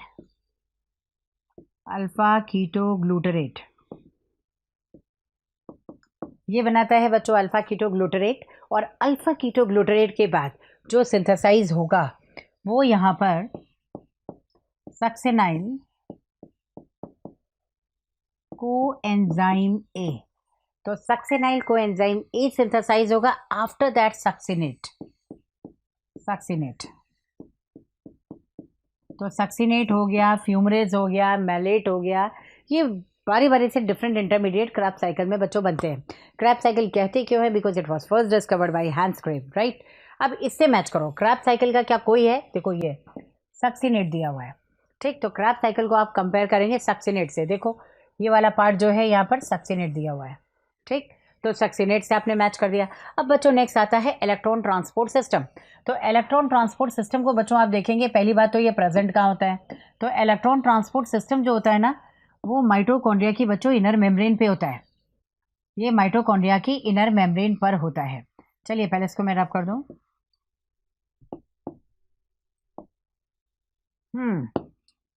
माइटोकॉन्ड्रिया की बच्चों इनर मेम्ब्रेन पर इलेक्ट्रॉन ट्रांसपोर्ट सिस्टम प्रेजेंट होता है, जहां पर जो भी रिड्यूस को एंजाइम है NADH.H+ एंड FADH2, ये सारे के सारे ETS के थ्रू ऑक्सीजन की प्रेजेंस में ऑक्सीडाइज होते हैं। केवल यही एक ऐसा स्टेप है जहां पर डायरेक्ट मॉलिक्यूलर ऑक्सीजन का यूज होता है बच्चों, ठीक। तो यहाँ पे ये ऑक्सीडाइज होकर के बच्चों ये डिफरेंट इलेक्ट्रॉन कैरियर्स के थ्रू होता हुआ फाइनली मेटाबॉलिक वाटर बनाता है और एटीपी की सिंथेसिस होती है। तो यहाँ जो इलेक्ट्रॉन कैरियर है साइटोक्रोम, वो एक पर्टिकुलर ऑर्डर में होता है, cytochrome b, cytochrome C1, C, A and A3, इस ऑर्डर में सारे साइटोक्रोम अरेंज होते हैं, राइट। ये हो गया साइटोक्रोम। तो ये सारे साइटोक्रोम केवल इलेक्ट्रॉन कैरियर होते हैं, पोरफायरिन इंट्रिंसिक प्रोटीन होते हैं, ये सारे आयरन कंटेनिंग हैं प्रोटीन्स। तो ये क्या करते हैं, इलेक्ट्रॉन को कैप्चर करके और प्रोटॉन्स को पंप करने का काम करते हैं आउटर चैम्बर में, जिससे एटीपी की सिंथेसिस होती है। शायद हमारा क्वेश्चन यहीं से बन जाए, इलेक्ट्रॉन ट्रांसपोर्ट चेन, इसको डायरेक्ट मैच करना है बच्चों साइटोक्रोम सी से। मैंने कहा था ना सीक्वेंस में आता है cytochrome B, C1, C, A, A3, तो इसी सीक्वेंस में आप इसको कंपेयर करिए। नेक्स्ट आता है बच्चों नाइट्रोजन फिक्सेशन। नाइट्रोजन फिक्सेशन में आपको चेक करना है कि नाइट्रोजन फिक्सेशन जो है, अगर इसमें देखा जाए बच्चों, तो यहाँ पे आप देखिएगा नाइट्रोजन फिक्सेशन में एटमॉस्फेरिक नाइट्रोजन को यूजेबल फॉर्म में प्लांट के लिए कन्वर्ट करना, this is called nitrogen fixation. तो नाइट्रोजन का जो फिक्सेशन हो जाता है बच्चों, वो तो होता है यहाँ पर अमोनिया के फॉर्म में, और इसी अमोनिया को अमोनिया माइंस में कन्वर्ट करके एक बनता है ग्लूटामेट, ऐसे हम लोग देखेंगे, एक होता है ग्लूटामेट और एक बनता है एस्पार्टेट, या अमाइनो एसिड है एस्पार्टेट, एस्पार्टेट। तो glutamate and aspartate are two most important amino acid present in plants, ठीक। बाद में ट्रांसपोर्ट करते हैं तो एमाइड्स के फॉर्म में करेंगे, लेकिन कम से कम ये अमाइनो एसिड तो यहाँ पर सिंथेसाइज हो जाते हैं। तो अब आप नाइट्रोजन फिक्सेशन का देखो, आप इसको मैच करेंगे ग्लूटामेट से, ठीक है। ये ग्लूटामेट से मैच होगा बच्चों, क्योंकि मोस्ट इंपॉर्टेंट जो यहाँ पर अमाइनो एसिड सिंथेसाइज हो रहा है ग्लूटामेट है, देन एस्पार्टेट, राइट। तो इसको आपने मैच करा। अब इसी मैचिंग के बेसिस पे फटाफट आंसर चेक कर लो। पी का सेकंड देखो कहाँ दिया हुआ है, कहाँ दिया हुआ है, ये दोनों है, ठीक। उसके बाद आ जाओ क्यू, क्यू का फर्स्ट दिया हुआ है, तो क्यू का फर्स्ट इधर आ गया, क्यू का फर्स्ट इधर, दोनों सही है। आर का देखो, आर का थर्ड दिया हुआ है, आर का थर्ड इधर है और आर का थर्ड इधर है। एस में दिया हुआ है फोर्थ वाला पोर्शन, एस का फोर्थ, तो एस का फोर्थ आप देखेंगे ये वाला है करेक्ट आंसर। एक बार फिर से मैच कर लो, पी का बच्चों सेकंड है, क्यू का फर्स्ट है, देन आर का थर्ड है और एस का fourth. So here correct answer is option number A. ये बेटा फिजियोलॉजी में था, नाइट्रोजन मेटाबॉलिज्म और रेस्पिरेशन से, right. Yes, this question is from cell division, 11th के एनसीईआरटी में आपको मिल जाएगा। सेल बायो के बाद बच्चों सेल डिवीजन दिया हुआ है, सेल साइकिल दिया हुआ है। इसमें थोड़ा सा मैं आपको हिंट दूंगी और आपको कंपेयर करना है by comparing mitosis and meiosis occurring in the same organism, which one of the following option is correct regarding the DNA content per cell। बच्चों मैं थोड़ा सा DNA कंटेंट बताऊंगी यहाँ पे बना करके, तब आप समझ पाएंगे। मान लीजिए कि कोई ऑर्गेनिज्म है, उसमें DNA का आपको नंबर दिया गया है, राइट। इनिशियली DNA का नंबर बच्चों क्या है, 10 है, ठीक है। अगर ये S फेज को क्रॉस करके नहीं G2 फेज में जाएगा, तो DNA कंटेंट कितना हो जाएगा, 20 DNA हो जाएगा, ठीक है ना। अब यहाँ पर दो कंडीशंस हैं। अगर बच्चों ये जो है DNA कंटेंट इस तरह से मैं माइटोसिस में कंपेयर करूँ, माइटोसिस ये है, अगर इसको मैं माइटोसिस में कंपेयर करूँ, तो माइटोसिस में एनाफेज की कंडीशन क्या होगी, माइटोसिस एनाफेज। तो माइटोसिस एनाफेज में क्या होगा बच्चों, माइटोसिस के एनाफेज में यहाँ पे 10 हो जाएगा और यहाँ भी क्या हो जाएगा, 10, क्योंकि आपको पता है जो यहाँ पर रेप्लिकेटेड DNA है वो एक दूसरे से सेपरेट हो जाएंगे, ठीक। But if this condition is from meiosis, through meiosis अगर इसको देखा जाए तो क्या होगा मियोसिस में, तो बट बेटा अगर एनाफेज फर्स्ट है यानी मियोसिस फर्स्ट है तो कंडीशन क्या होगी। तो यहाँ पे अगर हम लोग इसमें देखते हैं एनाफेज फर्स्ट में क्या कंडीशन होगी, एनाफेज फर्स्ट, ठीक। तो एनाफेज फर्स्ट कंडीशन में तो ऐसा ही होगा कि 10 यहाँ पे हो जाएगा, बिल्कुल ऐसा है, और 10 इधर, यानी दो होमोलॉगस क्रोमोसोम्स का सेपरेशन है। Segregation of Mendelian factor anaphase first में होता है, ठीक। तो 10 इधर आ जाएंगे, 10 इधर आ जाएंगे। लेकिन अगर मैं यहाँ पर मियोसिस सेकंड की बात करूँ, एनाफेज सेकंड की बात करूँ, एनाफेज सेकंड या मियोसिस सेकंड, तो यहाँ पे जो है ये नंबर हाफ हो जाएगा बच्चों। आपको ऐसे बताना पड़ेगा 5 इधर आ जाएगा और 5 इधर हो जाएगा, क्योंकि ये DNA कंटेंट है। तो 5 एक तरफ होगा। अगर एनिमल सेल है तो क्लीवेज दिखा दो थोड़ा सा भाई, इस तरह से फरो फॉर्मेशन हो रहा है। यहाँ पे ये फरो फॉर्मेशन है, इधर जो है ये फरो फॉर्मेशन हो रहा है, जिससे साइटोकाइनेसिस में हेल्प मिलती है। बस इसी से आपको कंपेयर करना है, राइट। तो अब इसको कंपेयर करिए। देखो, सबसे पहले आपको बताना है माइटोसिस में और एनाफेज फर्स्ट में डीएनए कंटेंट बच्चों क्या होगा, सेम। आप चेक करो, इसमें कहीं दिया हुआ है, ये दो ऑप्शंस हैं, mitotic anaphase and meiotic anaphase first. इन दोनों में सेम नंबर क्रोमोसोम है, ये भी वही दिया हुआ है। नेक्स्ट आगे देखो, मियोटिक एनाफेज सेकंड में कम हो गया और ये ज़्यादा शो कर रहा है, ऑब्वियसली करेक्ट आंसर ये वाला होगा। क्योंकि आप देखो माइटोटिक एनाफेज कितने हो रहे हैं, माइटोटिक एनाफेज में 10 है, इतने ही डीएनए कंटेंट है 20। उसके बाद मियोटिक एनाफेज फर्स्ट में भी 10 20 डीएनए हो गया, यानी 20 डीएनए यहाँ पर है, 20 डीएनए यहाँ पर है, लेकिन यहाँ पर कितने हो गए, 10 डीएनए हो गया, राइट। तो ये दोनों तो बराबर हैं। से फर्स्ट बी वाला देखो सही है, mitotic anaphase equals to meiotic anaphase first, इन दोनों में डीएनए कंटेंट बराबर है। लेकिन after meiosis first chromosome number becomes half, और उस कंडीशन में जब एनाफेज सेकेंड आती है, एनाफेज सेकेंड, तो बच्चों जब एनाफेज सेकेंड आती है क्रोमोसोम नंबर ऑलरेडी हाफ हो चुके होते हैं, तो डीएनए कंटेंट भी हाफ हो जाएगा 10। यानी आपको बताना है मियोटिक एनाफेज सेकेंड से ज़्यादा होता है इनमें क्रोमोसोम और मियोटिक एनाफेज सेकेंड में कम हो जाता है। तो करेक्ट आंसर जो होगा यहाँ पर वो होगा बी। नेक्स्ट क्वेश्चन गिवन है, which of the following is likely to occur upon heating of solution of eukaryotic protein from 20 to 95 degree Celsius.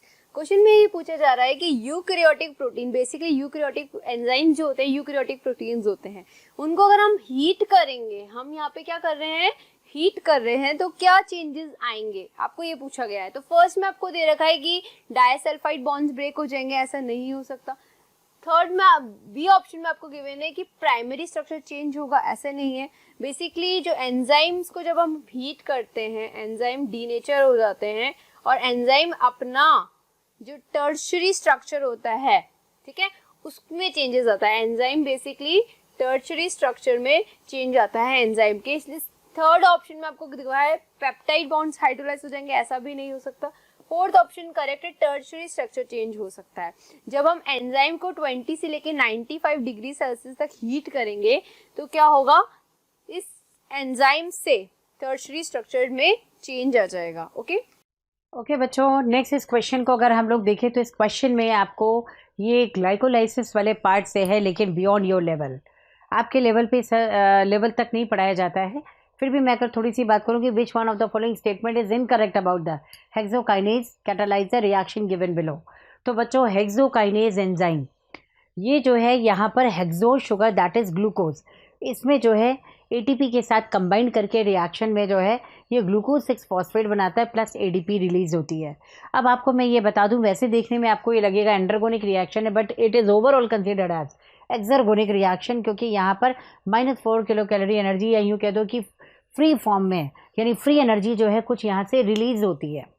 तो कुछ एनर्जी, यानी पूरी एनर्जी यूटिलाइज नहीं हो रही, कुछ एनर्जी यहाँ फ्री हो रही है। तो अगर एनर्जी कुछ जो है फ्री एनर्जी यहाँ पे रिलीज हो रही है, तो इसको हम कह देंगे, यहाँ जो कंसीडर करेंगे बच्चों, ये एक्सर्गोनिक कंसीडर करेंगे, एंडरगोनिक नहीं, क्योंकि ओवरऑल एक्सर्गोनिक माना गया है। क्यों माना गया है, अगर इस एटीपी को ये कंज्यूम कर रहा है तो एटीपी में कंप्लीट एनर्जी को वो नहीं ले रहा है, कुछ एनर्जी फ्री एनर्जी के फॉर्म में वहाँ से लूज कर रहा है। तो ओवरऑल अगर हम रिएक्शन कंसीडर करें ना, तो ये रिएक्शन बच्चों क्या हो जाएगा, एक्सर्गोनिक रिएक्शन। थोड़ा सा सुन के अजीब लगेगा, क्योंकि आपको लगता है यहाँ पर ग्लूकोज में एटीपी कंबाइन करके अपना फॉस्फेट ऐड कर रही है, लेकिन एक एटीपी को अगर ओल्ड कंसेप्ट के अकॉर्डिंग माने कि सिंगल फॉस्फेट रिलीज कर रहा है, तो ओल्ड कंसेप्ट के अकॉर्डिंग 7.3 किलो कैलोरी या 8.15 kilo calorie energy according to the latest concept ये जो है यहाँ पर रिलीज करता है सिंगल फॉस्फेट। और जो फॉस्फेट यहाँ अटैच हो रही है ये कंप्लीट एनर्जी नहीं ले रही है, बल्कि इसकी जो एक्टिवेशन एनर्जी है वो थोड़ी है बच्चों, और फ्री एनर्जी के फॉर्म में यहाँ पर अप्रॉक्स 4 जो है वो रिलीज होती है। यानी अगर मैं यहाँ पे डेल्टा जी की वैल्यू देखूँ तो -4, तो ये ओवरऑल जो रिएक्शन कंसीडर होगा बच्चों ये एक्सर्गोनिक होगा। और here it is given this is an endergonic reaction, this statement is wrong and we have to find here incorrect statement. So correct answer will be B. ठीक है कि भाई ये जो रिएक्शन हो रही है वो साइटोप्लाज्म में हो रही ग्लाइकोलाइसिस करेक्ट है, लेकिन इसे हम नहीं कहेंगे, ये यहाँ पर जो रिएक्शन होगी ये एक्सर्गोनिक कंसिडर होगी। भले ही एटीपी का फॉस्फेट ले रहा है, लेकिन ज़्यादातर एनर्जी को रिलीज कर दे रहा है फ्री एनर्जी के फॉर्म में, इससे ये एक्सर्गोनिक रिएक्शन कंसिडर होगा। और बाकी तो ठीक है, सारे स्टेटमेंट ऑलमोस्ट सही हैं, राइट। तो ये correct answer will be B. Okay बच्चों, इस क्वेश्चन को देखें। This question is again from ecology portion, लेकिन अब ये क्वेश्चन थोड़ा सा जनरल है, थोड़ा सोचना था आपको इसमें। एज सच कहीं आपको कोई पॉइंट गिवन नहीं होगा, आपको थोड़ा सा सोचना है। इसमें देखिए, an ecology sample trees in multiple forest plot to determine species richness, which one of the following can help determine the adequacy of sampling efforts. बच्चों इसमें यहाँ पे आपको देखना है कि अगर आपको different area, different forest they दिया जाए और अगर आपको इसकी सैम्पलिंग करनी हो टू ऑब्टेन स्पीशीज रिचनेस, तो आप किस तरह से सैम्पलिंग प्रोसेस करेंगे, ये उसका तरीका दिया हुआ है। And which one is correct या मोर अप्रोप्रिएट सैम्पलिंग का तरीका है। Graph the number of new tree species in each successive sampling plot. हर एक जैसे जैसे प्लॉट आते जाए उसके में जो है हमें हर में number of new tree species को फाइंड करना है और उसका ग्राफ बनाते रहना सक्सेसिवली। मतलब एक छोटा सा एरिया आपने लिया तो उसके अकॉर्डिंग आपको जो है ये ग्राफ बना लेना है, राइट। फिर नेक्स्ट आपने एरिया लिया तो उसमें कौन सी न्यू स्पीशीज़ आ रही है उसका जो है यहाँ सैम्पलिंग कर ली जाती है, ग्राफ बना लिया जाता है। थर्ड आपने एरिया देखा तो फिर से कौन सी न्यू स्पीशीज़ उसमें आ रही है, इस तरह से उसकी सैम्पलिंग करते हैं, जिसको हम कहते हैं सक्सेसिवली। ये वर्ड दिया हुआ है। तो सक्सेसिव टाइप जो है इस तरह से सैम्पलिंग होती चली जाती है कि हर एक एरिया में कौन कौन सी स्पीशीज़ न्यू है, फिर एरिया छोड़ो कौन सी स्पीशीज़ न्यू है, एरिया छोड़ा कौन सी स्पीशीज़ न्यू है। इससे आपको स्पीशीज़ डाइवर्सिटी आप फाइंड कर सकते हो, स्पीशीज़ रिचनेस इनफैक्ट आप फाइंड कर सकते हैं। तो ये तो वैसे भी करेक्ट हो गया। लेकिन नेक्स्ट अगर बी देखें, graph the total number of tree species per total area for all plants combine. अब सारे प्लॉट्स को आपने कंबाइन कर दिया, पर्टिकुलर एरिया में कितनी स्पीशीज़ हैं उन सबको आपने डिफाइन किया, तो ये सैम्पलिंग का तरीका नहीं होता। सैम्पलिंग का तरीका होता है कि अगर आपने अपना एरिया और ज़्यादा एक्सप्लोर किया तो उस एक्सप्लोर्ड एरिया में न्यू स्पीशीज़ क्या आ रही हैं, जो हैं यहाँ वो तो रिपीट हो ही रही हैं, बाकी न्यू स्पीशीज़ कौन सी आ रही हैं। तो इस तरह सक्सेसिवली एक्सप्लोर्ड एरिया के अकॉर्डिंग हम लोग सैम्पलिंग करते हैं। दैट्स व्हाई ये correct answer will be A. B is completely wrong. Now तो see the graph number of individuals per tree species in each successive sampling plot। बेटा यहाँ जो दिया हुआ है कि नंबर ऑफ इंडिविजुअल्स पर ट्री स्पीशीज, पर ट्री स्पीशीज में अगर आप नंबर ऑफ इंडिविजुअल लेंगे तो ये सैम्पलिंग का तरीका नहीं होता कि हर इस ट्री पे कितना है, भाई अदर जगह भी तो हो सकता है, इससे आप इसको करेक्ट नहीं कहेंगे। और 30 सैम्पलिंग कोई फिक्स नंबर नहीं होता, ये वेरी कर सकता है। इससे करेक्ट आंसर जो अप्रोप्रिएट होगा वो ए। अगर हम नेक्स्ट क्वेश्चन देखें तो ऐसा same question, same type question हम ऐसे में भी कर चुके हैं, ठीक है। मेडिकल डायग्नोस्टिक की बात हुई थी। मेडिकल डायग्नोस्टिक में आपको डिजीज दे रखी है, कोई भी डिजीज को मेडिकली डायग्नोस्ट करने के लिए हमें टेस्ट करवाना होता है। जैसे कि बात हुई थी कोरोना टेस्ट की, वैसे ही इस क्वेश्चन में भी आपकी डिजीज की बात हो रही है जिसको डायग्नोस किया है हमने मेडिकल टेस्ट से। अब आपको क्वेश्चन के लैंग्वेज समझने के लिए सबसे पहले यहाँ पे स्मॉल ए गिवन है, जो प्रोबेबिलिटी है test result is positive for a person with a disease, whereas specificity B. आपको ऑलरेडी पता है ए डिनोट करता है रिगार्डिंग दी प्रोबेबिलिटी कि कितने टेस्ट पॉजिटिव आ सकते हैं, एंड बी डिनोट करता है कि person is without disease that is negative. तो बी शो कर रहा है टेस्ट नेगेटिव और ए शो कर रहा है test positive. Okay, so a diagnostic test for the influenza, वहां बात हुई थी कोरोना वायरस की और यहाँ बात हो रही है इन्फ्लुएंजा डिजीज की। और ए और बी की वैल्यू गिवन है, जैसे कि ए वैल्यू है पॉजिटिव के लिए और बी वैल्यू है नेगेटिव टेस्ट के लिए। अब क्वेश्चन में आपको और लैंग्वेज दे रखी है जो आपको समझना है। Assume that the prevalence of influenza in the population is 50%। जैसे वहाँ क्वेश्चन में आपको गिवन था कि 10% जो डिजीज है वो स्प्रेड हुई है पॉपुलेशन में, यहाँ पे आपको 50% डेटा दे रखा है, दैट इज कि 50% डिजीज स्प्रेड हुई है पॉपुलेशन में। If a randomly chosen person test negative, वहां बात हुई थी रैंडमली पॉजिटिव टेस्ट जब शो करते हैं पर्सन, उनकी बात हुई थी, पर यहाँ पे बात हो रही है नेगेटिव की। तो आपको इसको हाईलाइट करके ध्यान रखना है कि यहाँ बात हो रही है नेगेटिव की। अब आपको प्रोबेबिलिटी बतानी है एक्चुअली कितने पर्सन को इन्फ्लुएंजा है, ठीक है। आइए करते हैं सॉल्व। इस टाइप के क्वेश्चंस के लिए हमें क्या करना होता है, फाइंड आउट करनी पड़ती है प्रोबेबिलिटी। और प्रोबेबिलिटी का मैंने आपको एक फॉर्मूला बताया था जिससे हम प्रोबेबिलिटी फाइंड आउट कर सकते हैं। बेसिकली जैसे कि ए और बी तो आपको पता है कि प्रोबेबिलिटी गिवन है टेस्ट पॉजिटिव और नेगेटिव की, उसके साथ में मैंने कुछ टर्मिनोलॉजी में आपको फिर से रिपीट कर रही हूँ। जो R है, PR है, वो probability of without getting the disease, that is negative test के लिए प्रोबेबिलिटी है PR, और PA जो है वो है एक्चुअली पॉजिटिव। अगर टेस्ट एक्चुअली पॉजिटिव आता है तो PA से डिनोट करेंगे, और अगर विदाउट एक्चुअली कॉजिंग डिजीज है, ठीक है, डिजीज नहीं है फिर भी पॉजिटिव आ जाता है टेस्ट, तो उसके लिए PA डैश है। हम बात करते हैं फॉर्मूले की। यहाँ हमने प्रोबेबिलिटी ली है PR, फिर हम डिनोट कर रहे हैं यहाँ पे regarding the probability of positive test. तो हम इसको लिख सकते हैं PR upon PA dot PA plus PR upon PA dash लिख सकते हैं डॉट PA डैश।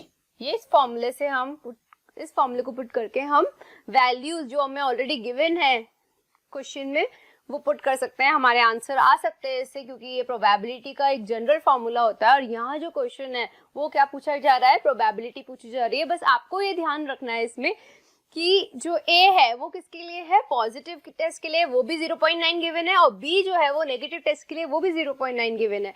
और यहाँ पे प्रोबेबिलिटी में अगर हम देखें, प्रिविलेंस भी आपको कितना दे रखा है, 50% दे रखा है। तो हम यहाँ पे जो वैल्यू पुट करेंगे वो हम करेंगे 50%, तो 50% को हम 50/100 लिख सकते हैं, मल्टीप्लाई बाय PA जो गिवन है हमें 0.9 गिवन है, प्लस यहाँ भी हमें प्रोबेबिलिटी, क्योंकि जितनी प्रोबेबिलिटी पॉजिटिव केस की वो 50% है, तो नेगेटिव की हम कैसे निकाल सकते हैं, 100 minus 50, that is also 50%, 50/100 multiply by आपको जो नेगेटिव टेस्ट के लिए स्पेसिफिसिटी दे रखी है वो भी क्या है, 0.9। अगर हम इस सॉल्व करेंगे इस क्वेश्चन को तो हमारे पास आंसर आएगा दैट इज 1 एंड हमें यहाँ पे नेगेटिव टेस्ट की प्रोबेबिलिटी निकालनी है, तो हम इसको 1 माइनस 0.9 लिख सकते हैं, दैट इज 0.10 हमारा करेक्ट आंसर बन जाएगा।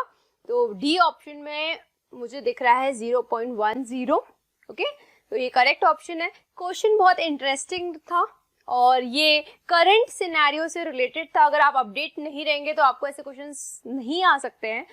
बाकी क्वेश्चन के लैंग्वेज थोड़ी कॉम्प्लिकेटेड थे जिसको आपको समझना जरूरी था। क्वेश्चन में सब कुछ गिवन था, आपको सिर्फ फॉर्मूले में वैल्यू पुट करनी है। बिल्कुल भी हार्ड क्वेश्चन नहीं था, डिफिकल्ट क्वेश्चन नहीं था, बस थोड़ा ट्विस्टेड था। ओके, सो हमने एसेक्स एंड ऐसे दोनों पेपर के पार्ट 1 एंड पार्ट 2 के बायोलॉजी क्वेश्चन डिस्कस कर लिए हैं। आई थिंक आपको अच्छे से समझ आए होंगे। Thank you for watching and keep watching our channel and don't forget to subscribe it. Okay.